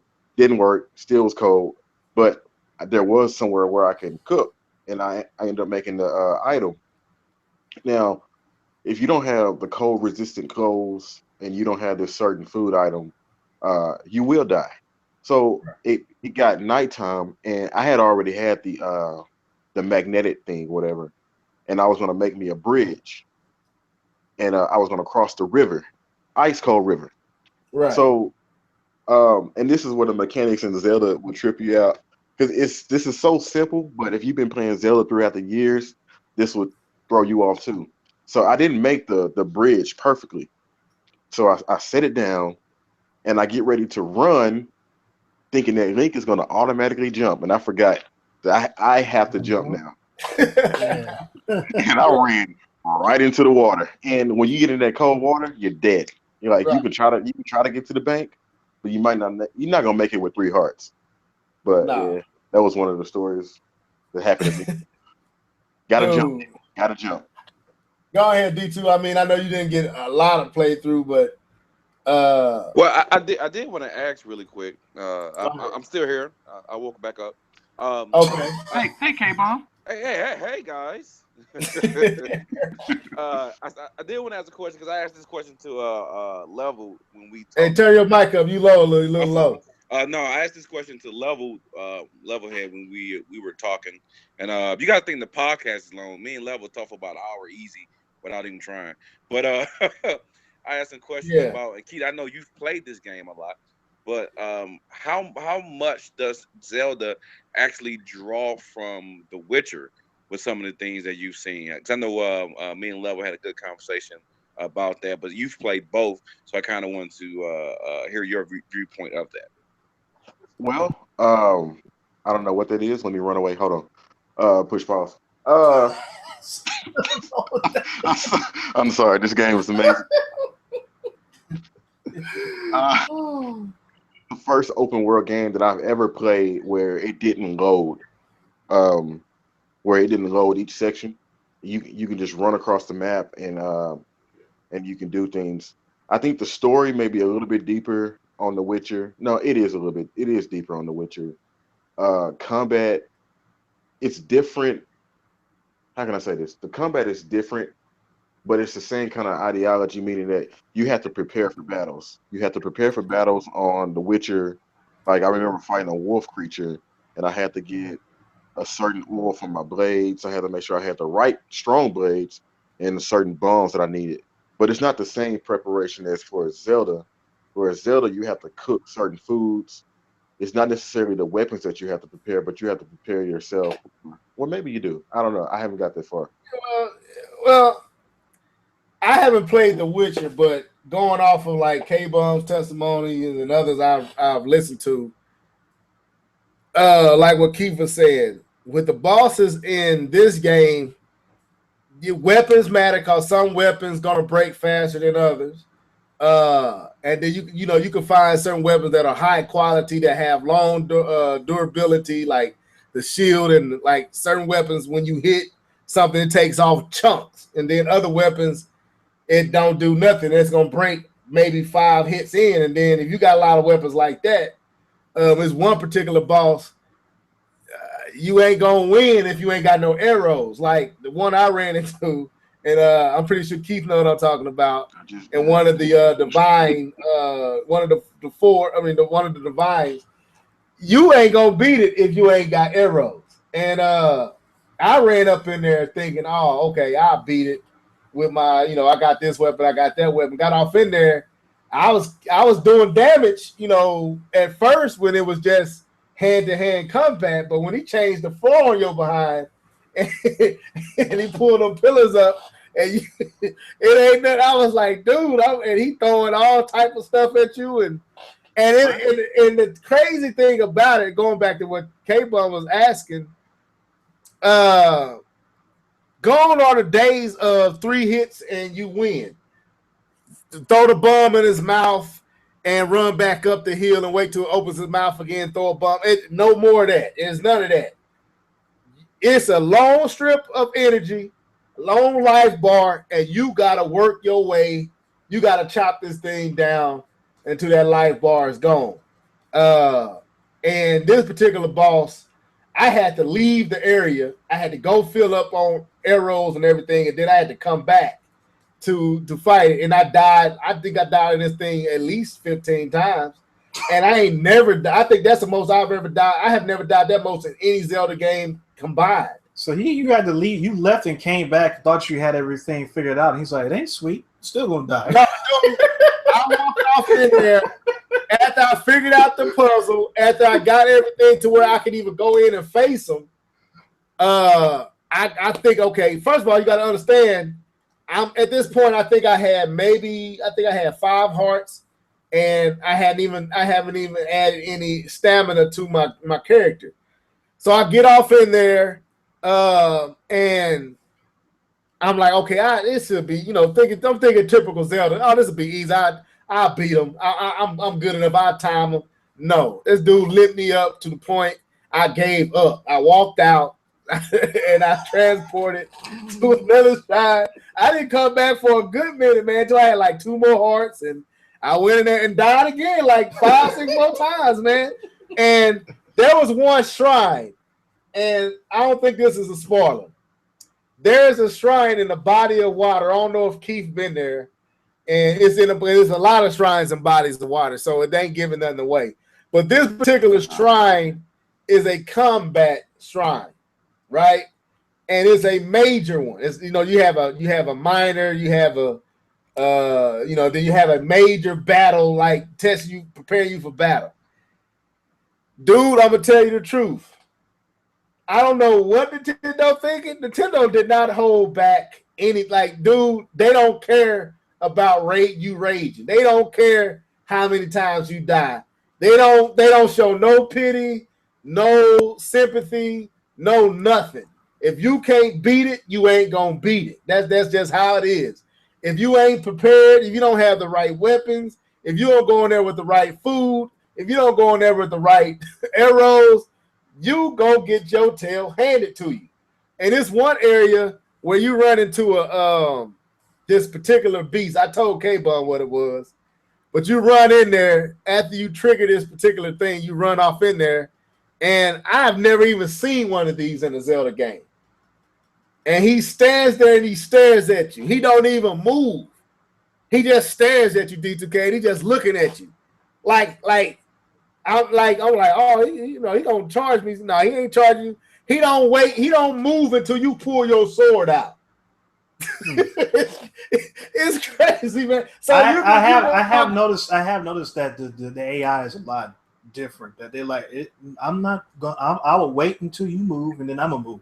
I'll sit here all day long and look at you until you make a dumb move, and I'm gonna get you.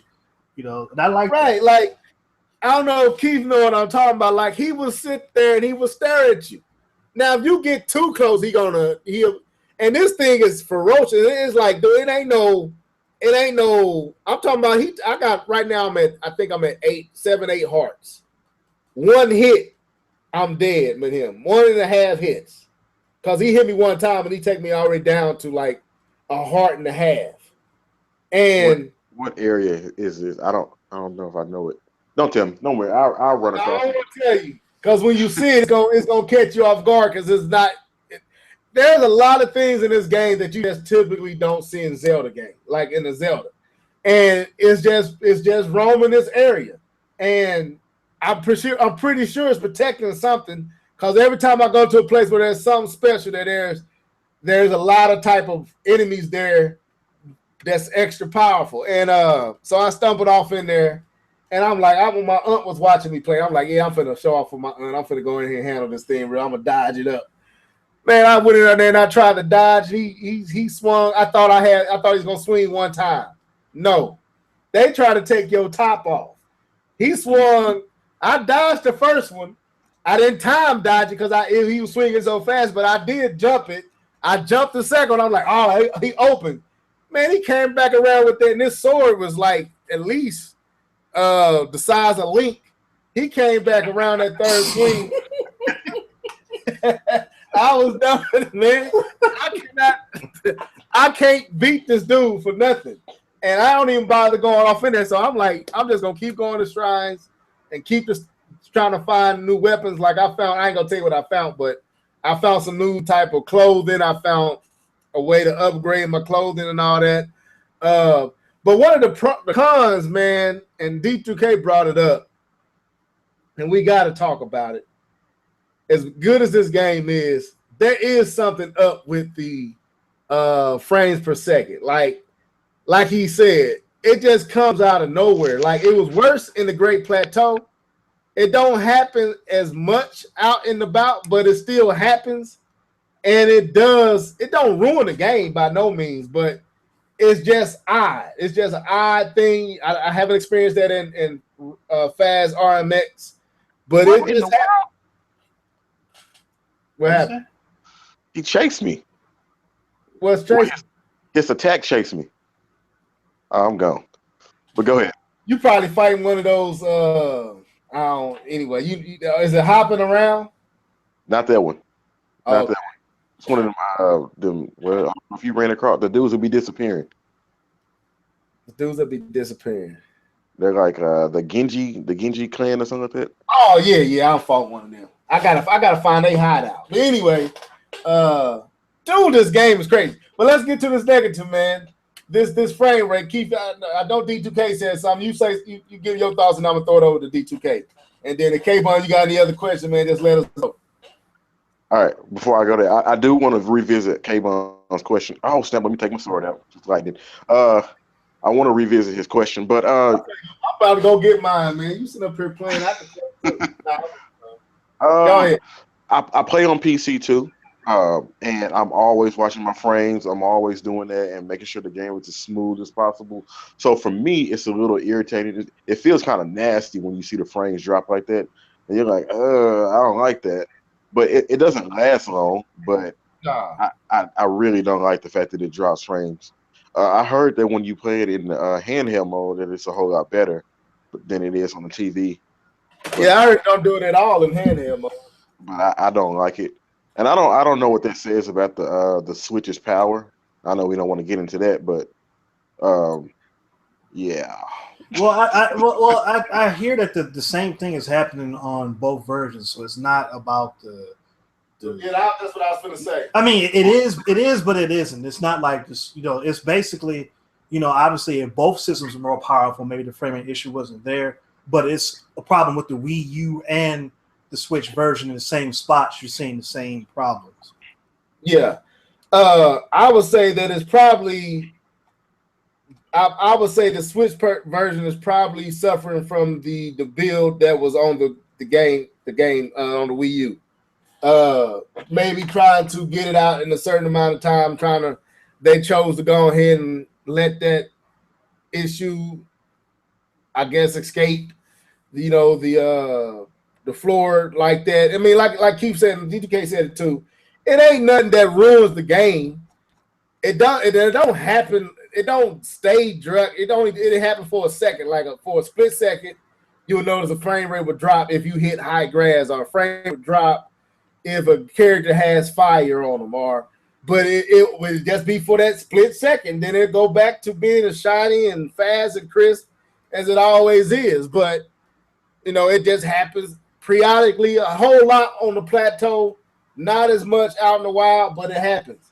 So I guess if the frame rate was lower, maybe that's the reason why it's not such of a big deal on the handheld, because the handheld is the max 30 frames per second. But on the console version, the frame rate is definitely higher than that. You can tell it's higher than that. I don't know what it is, but it's higher than that.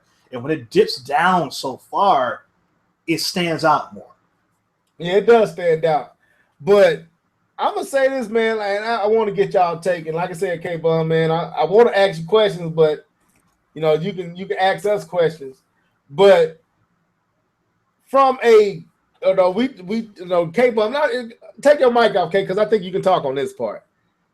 We talk about graphics, right? K-Bun says he's a graphics whore.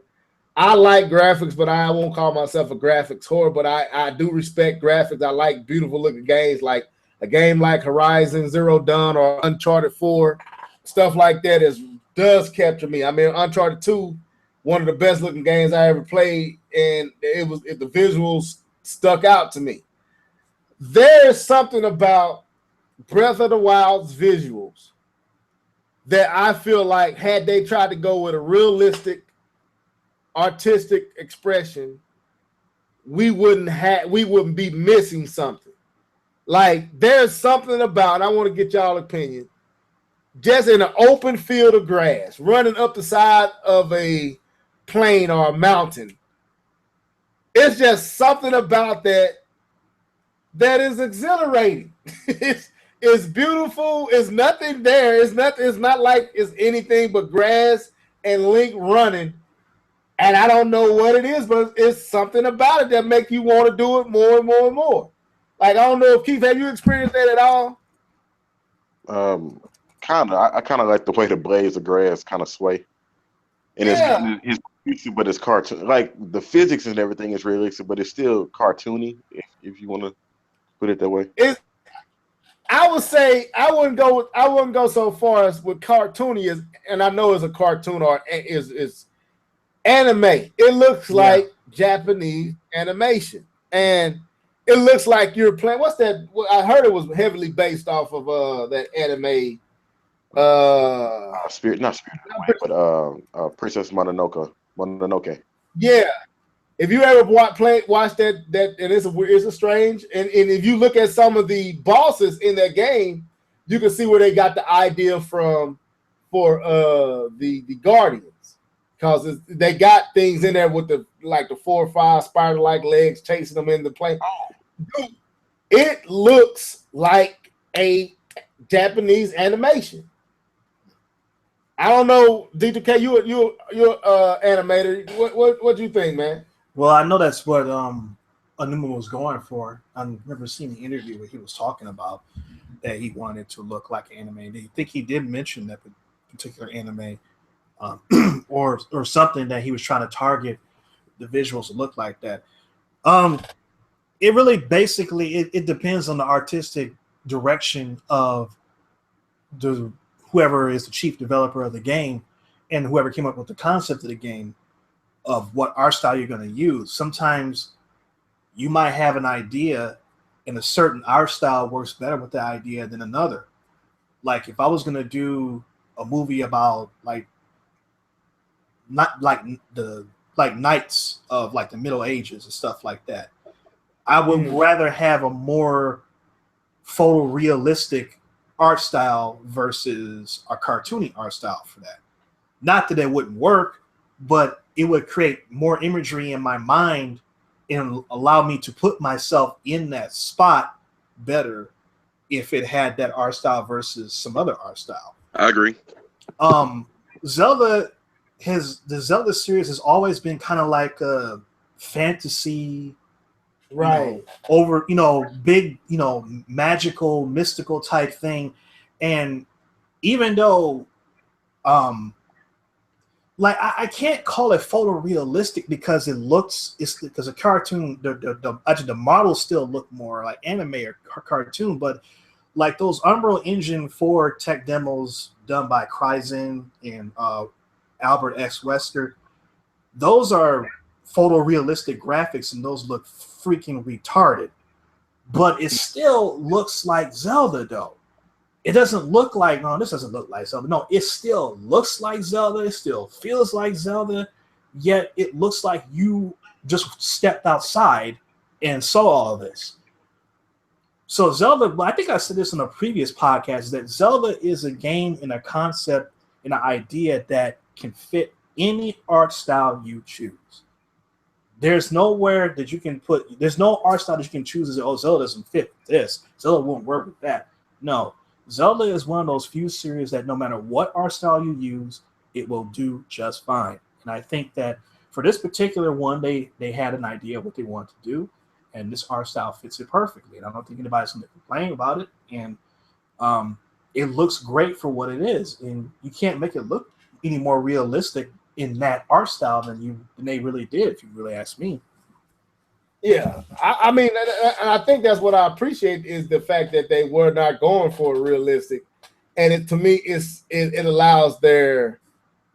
I won't say that you can't do this because in the realistic, I guess I would say I've never seen a game quite do it and be realistic. I haven't, me personally, like you just described, D2K, the whole fantasy, imagination, I haven't seen a realistic game take on concepts like this and do it in a realistic fashion. Like even with Witcher, I haven't seen everything in The Witcher, but what I have seen, I haven't seen stuff that I'm seeing in Zelda. And we've seen this from the previews, like certain areas and places that Zelda go, and like what people got to understand is, they say the dungeons are missing. There's no dungeons. What you got to understand about Breath of the Wild, the whole world is the dungeon is the world. It's the land. It's there's that freedom. It's the and all world, that. Craig. Yeah, it's the world, man. It's like they made one huge dungeon with several different parts to the dungeon. So you had to kind of break yourself away from that tried and true formula of the Zeldas and understand that the dungeon that you're seeking, you're accessing it every step that you take. That's the dungeon. That's what they're giving you, that feeling, that freedom. Just go where you want to and discover things. Like I'm in a spot right now. It looks like I'm at a dungeon, like a dungeon place. It's a whole. I won't say where I'm at, but I just haven't seen a realistic take on these type of games. I don't know. I mean, the closest I would say was Uncharted 2 when you get to the Buddhist temple. That kind of had it. And then when you get into the Mayan underground spot, that kind of had it. But I haven't seen a realistic game like that take on concepts and ideas and fantasies like this. I mean, at least I haven't. I'm pretty sure there's a game out there that does it. I just can't think of anything that comes to mind right now, other than maybe something from a Final Fantasy series somewhere. Even though it's an RPG, you still have that fantasy aspect into it, and a lot of those games do target photorealism. I don't know if Final Fantasy VII Remake is going to be vaporware, if it's going to actually happen, but that would be a prime example of that, based off of what they showed so far. Okay. Well, when K-Bum plays Horizon Zero Dawn, maybe we'll find out. Because yeah, I didn't think about it. Well, I mean, I didn't think. Where's my fail music? Let me bring that. I don't even know. I didn't even think about Horizon Zero Dawn. Duh. I mean, but then again, it's not photorealistic graphics. It's more realistic looking art style, but it's not photorealistic. I mean, it still looks fantasy. I guess it's like Gears of War, and it's more like a Gears of War type of right. Like the characters have a style. They're stylized. It's like right. Yeah, it's like almost like comic book like sort of. So what is? Well, Keith, you agree with me on that, man? When I say that you got to break yourself away from, I want to go search these dungeons. The world is the dungeon. Is that fair? Do you feel like that way? Think about it. Think about an old Zelda dungeon. I can't go into this room until I get a certain item. Well, in the Breath of the Wild, I can't go up to that mountain until I get a certain item. You know what I mean? Like if I go up there, I'm going to die. So in a way, you can say that. And there's so much there to be seen. I haven't seen I don't feel like this is a spoiler, but I haven't seen it yet. In the previews, the dude Zelda Link jumps off the cliff and he glides around to the side of this. I'm taking him how it looks. The region looks like it's up in a more heated area, but there's this big old statue or hieroglyph on the side of the mountain that you gotta glide to the tomb. Like that's all there, But like right now, I can show you where I'm at right now, and if I showed you. I can tell you this. Bill Trenton and old dude was playing it, and they said we don't want to go there yet because they didn't want to show off the statue. I don't know if y'all remember that spot. where at the tree house they were playing it, and he was running around this area, and he threw a bomb, and the AI, the monster ran from the bomb. They were showing off the AI, and he said, "We don't want to go back there." Well, I'm right there, and and there's a door that until I access these things, it's a dungeon. It's something there that I can go into. So, like, you getting all that exploration, new area feel, it's just handed to you in abundance to where they don't have to create all these dungeons for you to explore. They created a whole world that you have free reign to, as long as, like Keith said, you have the items and the concoctions and the food that allow you to stay in that region. So it's dope, man. It's dope. I can't say enough about Zelda, man. What's up, y'all, in the comment section? Let us know what y'all think, man. If you got something to say, say it down there. So let's look at some more gripes. We talked about the frame rate issue. Is there any other gripes that you have?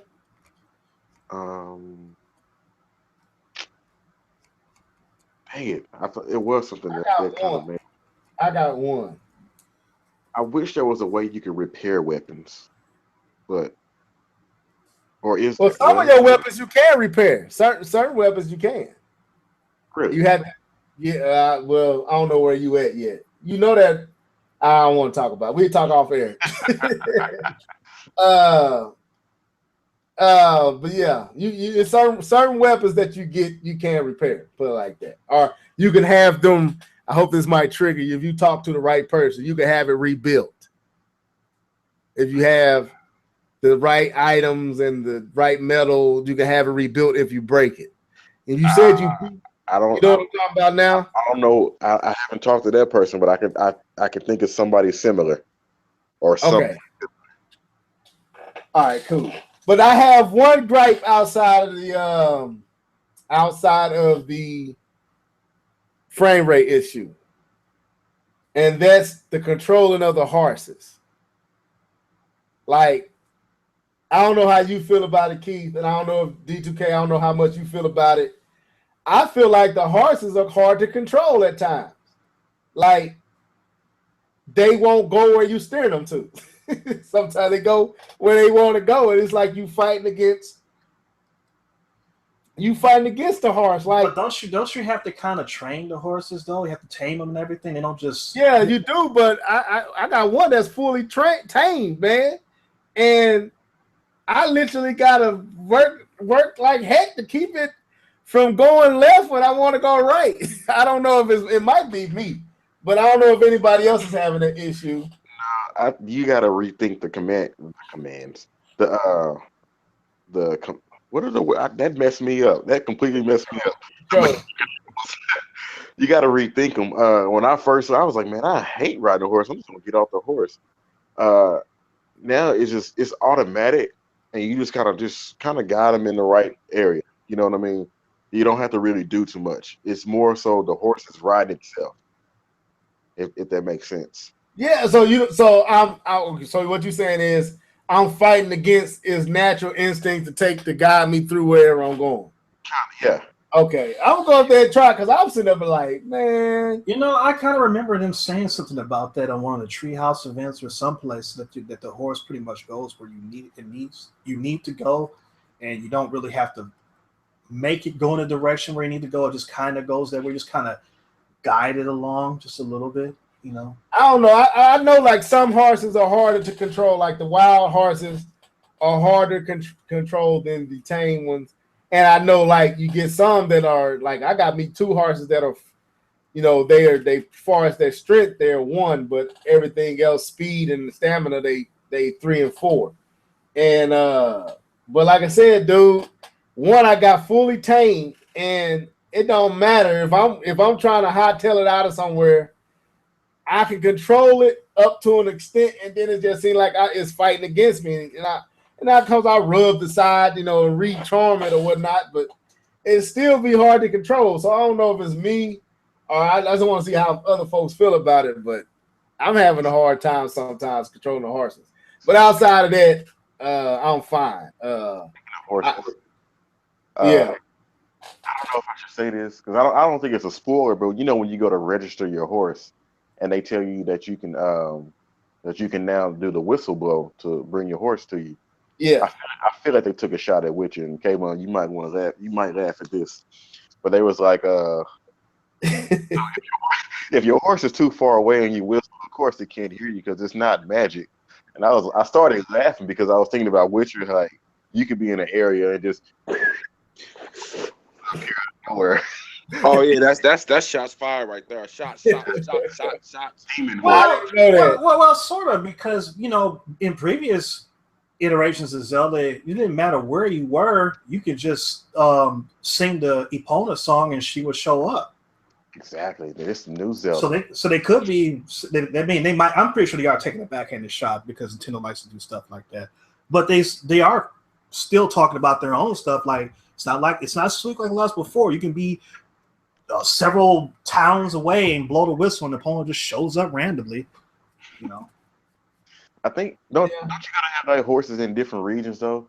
Because it's kind of hard sometimes. It's hard to get a horse in a different region. I think.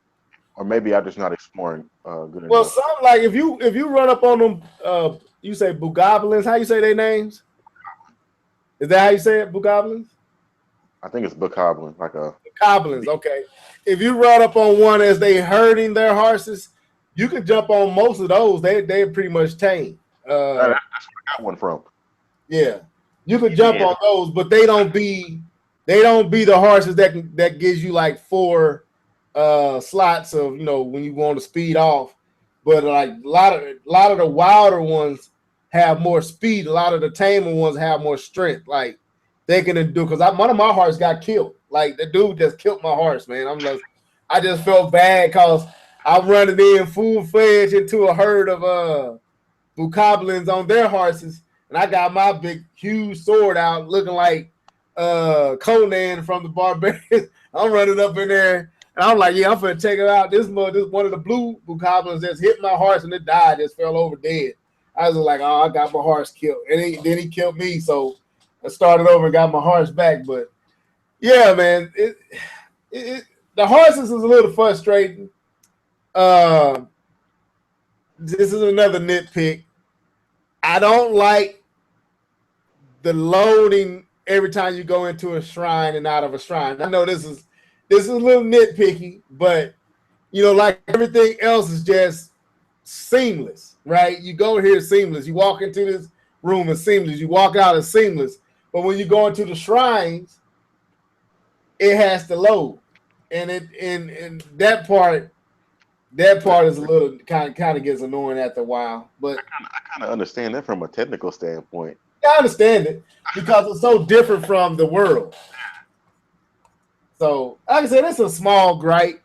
The first ones was okay, but after you got, because I think I did about 30 shrines, and after about the 15th, 20th one, you kind of get tired of that load screen coming up. So, they did take away. You remember in the old, was it Skyward Sword? Shout out to Skyward Sword, by the way, because a lot of these mechanics that was in Skyward Sword came over. When you pick up like a coin or a rupee, it always told you this is 1 rupee. You pick up another rupee later on that in the game. This is 1 rupee. Why are you telling me this again? I already know. I'll do that in this other. Thank God. Okay. So okay. But yeah, the Zelda Breath of the Wild in my book lives up to everything that was touted about it. It has exceeded my expectations. The sheer freedom and the massive scale of this game, like Keith said, you can be running for days and not get anywhere. and it's so easy to get distracted by like you trying to get to a tower to activate the tower, but you run across so many things that can draw your attention away from the tower. Like, let me go, what's that? Like, okay, where that's going to, or what's up there, or your things start going off. Oh, it's a shrine around here. So you get distracted so easy, you don't even make it to the tower. So I've done that a lot. Like that's one of my problems. Why I ain't really proceeded in the storyline because I got distracted so easy. But I'm putting about 35 hours on this game already, man. Where can you see? Huh? Where can you see your time at? I want to see how many hours I put in. I'm going off of what I know. I know I've been playing. One, my wife. One day I told K-Bum this. This was sad, but this is the honest to God truth. It was sad, but it's the truth. I played from 4 o'clock to like 1 in the morning. Almost, I think one like 30, 40-minute break in between that. Like straight playing to the point my wife looked at me like, I'm going to bed. I was like, I'm sorry, but I'm just, dude. That was like the 5th night of having it. But every other day I've been playing 4 and 5 hours straight here and there. Twice, sometimes I do 3 here and 4 there. So I know I got close to about 30-some hours in this game already. Yeah, but man, that boy over there neglecting his kids. Ain't I nobody ain't neglecting my feeding. kids, man. The twins run around talking about daddy. He like, shoot, get away. I'm trying to beat this level, this shrine. So let's go here, man.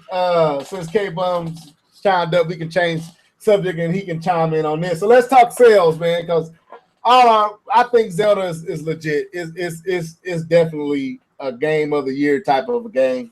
But let's talk about the sales, man. So we in here. And when K-Bum played Horizon Zero Dawn, we can talk about that. And then we can talk about Logan the next podcast too. So the sales have been coming out, and Nintendo, Reggie says that the Switch is their greatest launch platform ever for sales. Like I heard it sold like 320-something million in Japan. Thousand. Yeah, 1,000. I said 3 million, didn't I? I said 320,000. I heard it's right now. They don't know the exact numbers, but they're projecting like 700,000 in America and 80,000 in Europe, and France was 100 and something thousand there. So it's pretty much everywhere is saying that Switch is breaking records as far as Nintendo devices go, and in some cases, breaking records. Period. So, K-Bone, since you've been the quietest, I throw this at you. What is it? What do you take from all this? What I take from that is Nintendo has finally succeeded in doing some good marketing, and it's paying off. To be honest, again, I was in the movie theater to see John Wick, and guess what commercial came on during the movie? I mean, not the movie, but during the trailers in the movie theater. Yep. The Switch. Yep. And so I really think a part of it being, a pretty good system. I think their actual marketing is paying off. Being at the Super Bowl, being in movie theaters, being on open, being on Jimmy Fallon. I think that is showing its colors. And like I'm not taking away from the system or the game Zelda, but you have to understand that marketing does play a part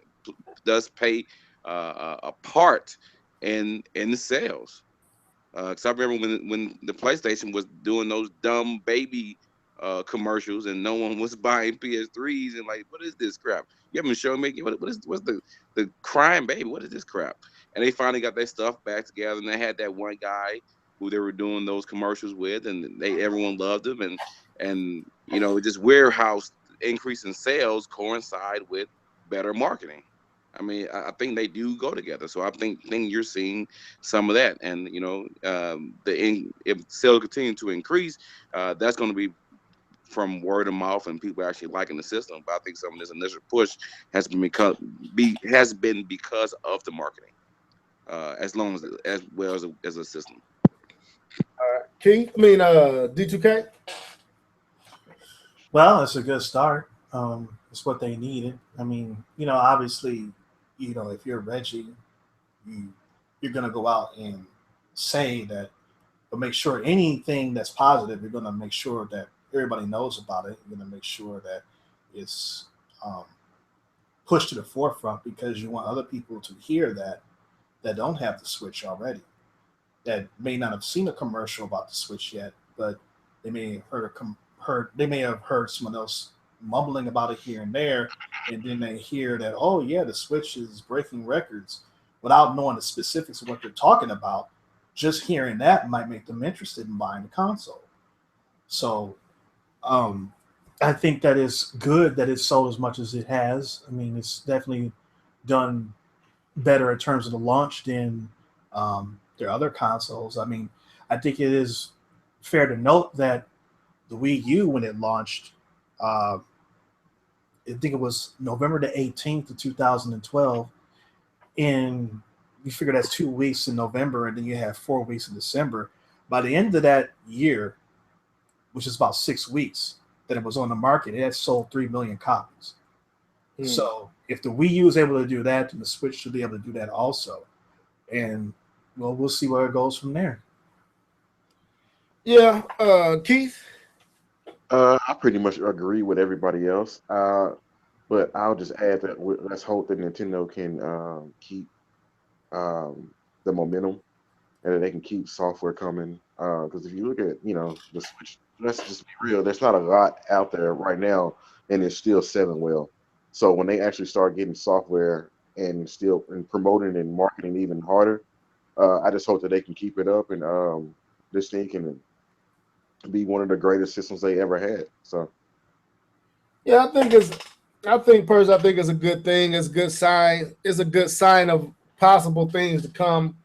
When I hear stories like what you told, Keith, older man walking in to wherever you got yours from, is like, I want to Switch because I'm going out of town and I need something to play, and why not? Like, to me, that resonates to me. And like you said, it's happening when the only game to really own on the system is the Legend of Zelda Breath of the Wild. But I was sitting at work thinking, I was like, wait till a game like Pokemon comes to the Switch, or a game like what is that over in Japan? I had it on the tip of my tongue just a second ago. Not Dragon. Monster Hunter game. Like, we all know with the Switch and what type of system, like D2K saying, the portable aspect of the Switch is going to get those two type of games.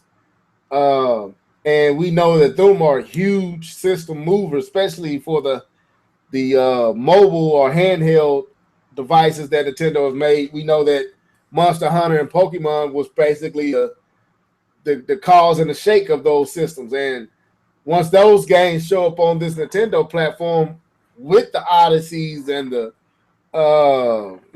Xenoblade 2 and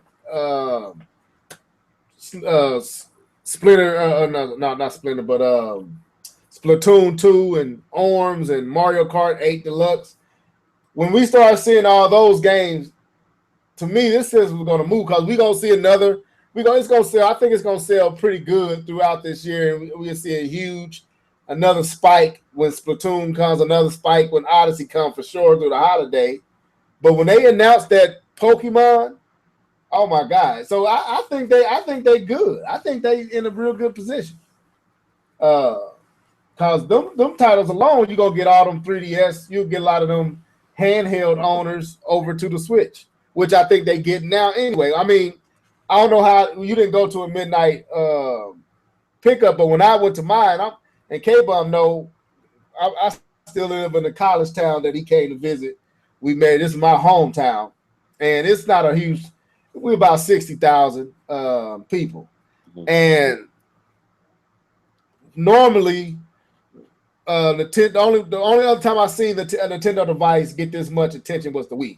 So I was at Target that time, but I went to Best Buy to get this one, and we waiting in line. I get there around 11:45, about 11:40. We waiting in line. It's about 30 plus people in the line. And I'm like, man, I didn't expect that much. I was expecting about 15, maybe 20, but it was 30 plus people in the line. So I'm thinking we the only ones, we waiting for them to open it up. Of course, they weren't letting us all in at one time. We had to wait outside in the cold as they let us in two by two. So as two people walked out, they let two more people in. Well, after they let about 4 people in, about 10 minutes later, like 35, 40 people walked out of Best Buy with Switches. Now, of course, we still had like 30, like about 25, 26 still in the line, and 30 to 40 people walked out of the Best Buy. And they had just let 4 to 5 in. So it was about 60 to 70 people at Best Buy. I don't even know who was at GameStop and Toys R Us and Target and all the other places that was having midnight releases. So I was hearing this was going on all across America. So it was it sounded a good sign to me, I think. A lot of folks was there that didn't pre-order it, just heard about it, and just waited in line hoping they can get one. So I think they did good on the marketing this time. Yeah. Well, like I said, even what little marketing they did last year was better than all the marketing they did for the Wii U, period. So they already, it wasn't like it was that hard for them to do better than what they were doing before, but they did. You still have to give them credit for doing good marketing because, like K-Bon just said, it's paying off. Well, like you said, it just makes you question what were they thinking with the Wii U. That don't, to me, I told you what about the Wii U was, and I think that at the end of the day, the Wii U, the Switch is basically what Nintendo originally had in mind for the Wii and the Wii U. I think the Joy-Cons is what they wanted to do with the Wiimote, but they couldn't. I think that the Switch portability factor is what they wanted to do with the Wii U, but they couldn't. And I think that they finally, and this is like Iwata's baby, obviously. This was his last gasp, so to speak. This is what he said, okay, we didn't have the technology, or we couldn't do it affordably, with the Wii and the Wii U. Now we can do it the way we want to do it, so let's give it one more try, and that's what the Switch is. Let's put them together and make one. Pretty much. It's like the Wii and the Wii U did the fusion dance. Fusion, and now you got the Switch. Dude, man. I just found out. I knew Quan Man knew a lot about Dragon Balls Z, and I didn't know he was as astute as he is in that. So next time he get on here, man, I'm gonna be racking his brain about. Yeah. Dude is legit, man. D2K, you need yourself the claps on that little fusion thing. That was yeah, I like that. That was dope. Why would he get claps and not me? I am the Prince of all Sands. It's over 9,000. Remember? Hey, so anyway, it's 8,000. It was 8,000. I thought they said 9,000. See, that's a true Dragon Ball fan would know that. I'm a casual. But anyway, man, I think we done talked all we can talk. Hopefully next time we can go into even more details. But I'm thoroughly enjoying Zelda. Hold on. More details to what? I don't see Horizon Zero Dawn. Horizon Zero Dawn. For 2 hours. I was talking about Horizon Zero Dawn and Logan. I was finna explain. Dang. I hope you go into more details with Horizon and Logan and even some more Zelda. And talk about John Wick too. Still ain't talked about that. What's that? John Wick too. I haven't seen it yet. I got to see it, man. I got to see the first one though. But that John Wick though. This dude, you still ain't seen the first one yet? I didn't think it was gonna be good, so I passed. I didn't think it was gonna be good, man. Never mind. I'm not gonna. Don't go that deep. I didn't know if it was a cheap. I like Oh Boy, but I didn't know if it was a cheap movie or not. So y'all told me the last podcast that it was worth it, so I'm gonna watch it. And you should have watched it that day. I couldn't find it. I actually did look for it, but I couldn't find it. I think I can find it on demand. I think it might be on HBO's demand, so I might be able to find it tonight. I think it's maybe on FX now. I think. No, I ain't watching it with commercials, man. I can't do commercials. All right. But yeah, man. So we'll talk about Horizon Zero Dawn when K-Bun play it. Hopefully, he play it, and hopefully I see Logan. so I can talk it up with D2K. And then me and Keith will continue to talk about Zelda because there's so much there to talk about.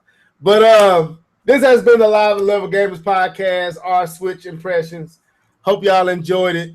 I'm gonna let these fellas sign out, starting with Popcorn eating himself. Keith Norris, go ahead, man. Oh man, it's wow. What time? It's 11 o'clock. Okay. Guys, it's been great talking about Zelda, the Switch. Zelda's so amazing. I hope that this is the future of Nintendo and how they're going to take more risk with their games and just take Nintendo to a whole new plateau. And yeah, that's it. K-Bomb 20. Yeah, so this was the voice you didn't hear. This podcast, still alive, haven't passed away yet. I mean, I'm sleepy, but I ain't sleep. That's the Chinese food. But yeah, it's been fun listening to everybody else talk, and till next time. Okay. D2K. You chose to be sleep, K-Bomb. That was your fault. Go ahead, man. D2K Prime signing out until next time. All right. And this is your boy Levelhead, man. Like I said, I hope y'all enjoyed it. It seemed like y'all did. Hope we answered your question. Was that Ace? How you say that? Ace Tech? No, that wasn't Ace Tech. Who was that asked the question? K-Bun. Well, anyway, we hope yeah, that was a question about the that wasn't Dev Bird. That was What was his question? Did we answer it? No, the question was about hard mode. What was it? The only thing we answered. Yeah, I'm scrolling back to it.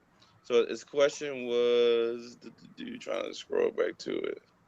It was something about. There we go. It was Deathbird.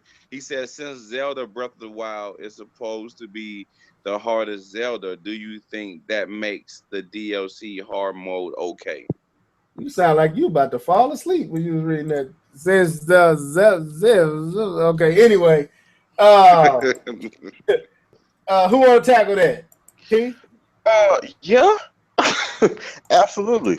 Man, go buy that DLC right now and die on the hard mode because you're gonna die in the regular mode, and then you play the hard mode, you flip it and try to play the regular. No, I'm just playing. Nah, yeah, it's definitely worth it because the main game is hard. So yeah, I think there's supposed to be, once you beat the game, there's a hard mode activated, ain't it? So this is supposed to be a harder mode than that, right? I don't know anything about that, but I thought it was supposed to be like a hard mode already on the game or something. Oh, maybe, I don't know. But yeah, I think it's worth it to get the other story. Like supposedly there's going to be another story in December added to this, so like another like 30. I don't know how many hours, but it's going to be a pretty lengthy story too. So, but yeah, I think it's worth it. But yeah, this game it's not hard in the sense it's ridiculous. It's just your character ain't built up to handle anybody yet. So, but anyway, yeah, I think it's worth it. But with that being said, this has been the Live and Level Gamers podcast, episode 90. Our impressions of the Switch. This is your boy Levelhead about to sign out. Till next time, we'll be on hopefully this Sunday with Jedi Knight because he really want to talk. So I don't know if you guys can make it, but I'm gonna try to make it because we missed last week. So I'm gonna make sure I'll be there so he can talk with us about the Switch and do it again. So stay tuned for this Sunday, 3:30 p.m. But this is your boy Levelhead signing out. Till next time, folks. Keep it trill. Deuces.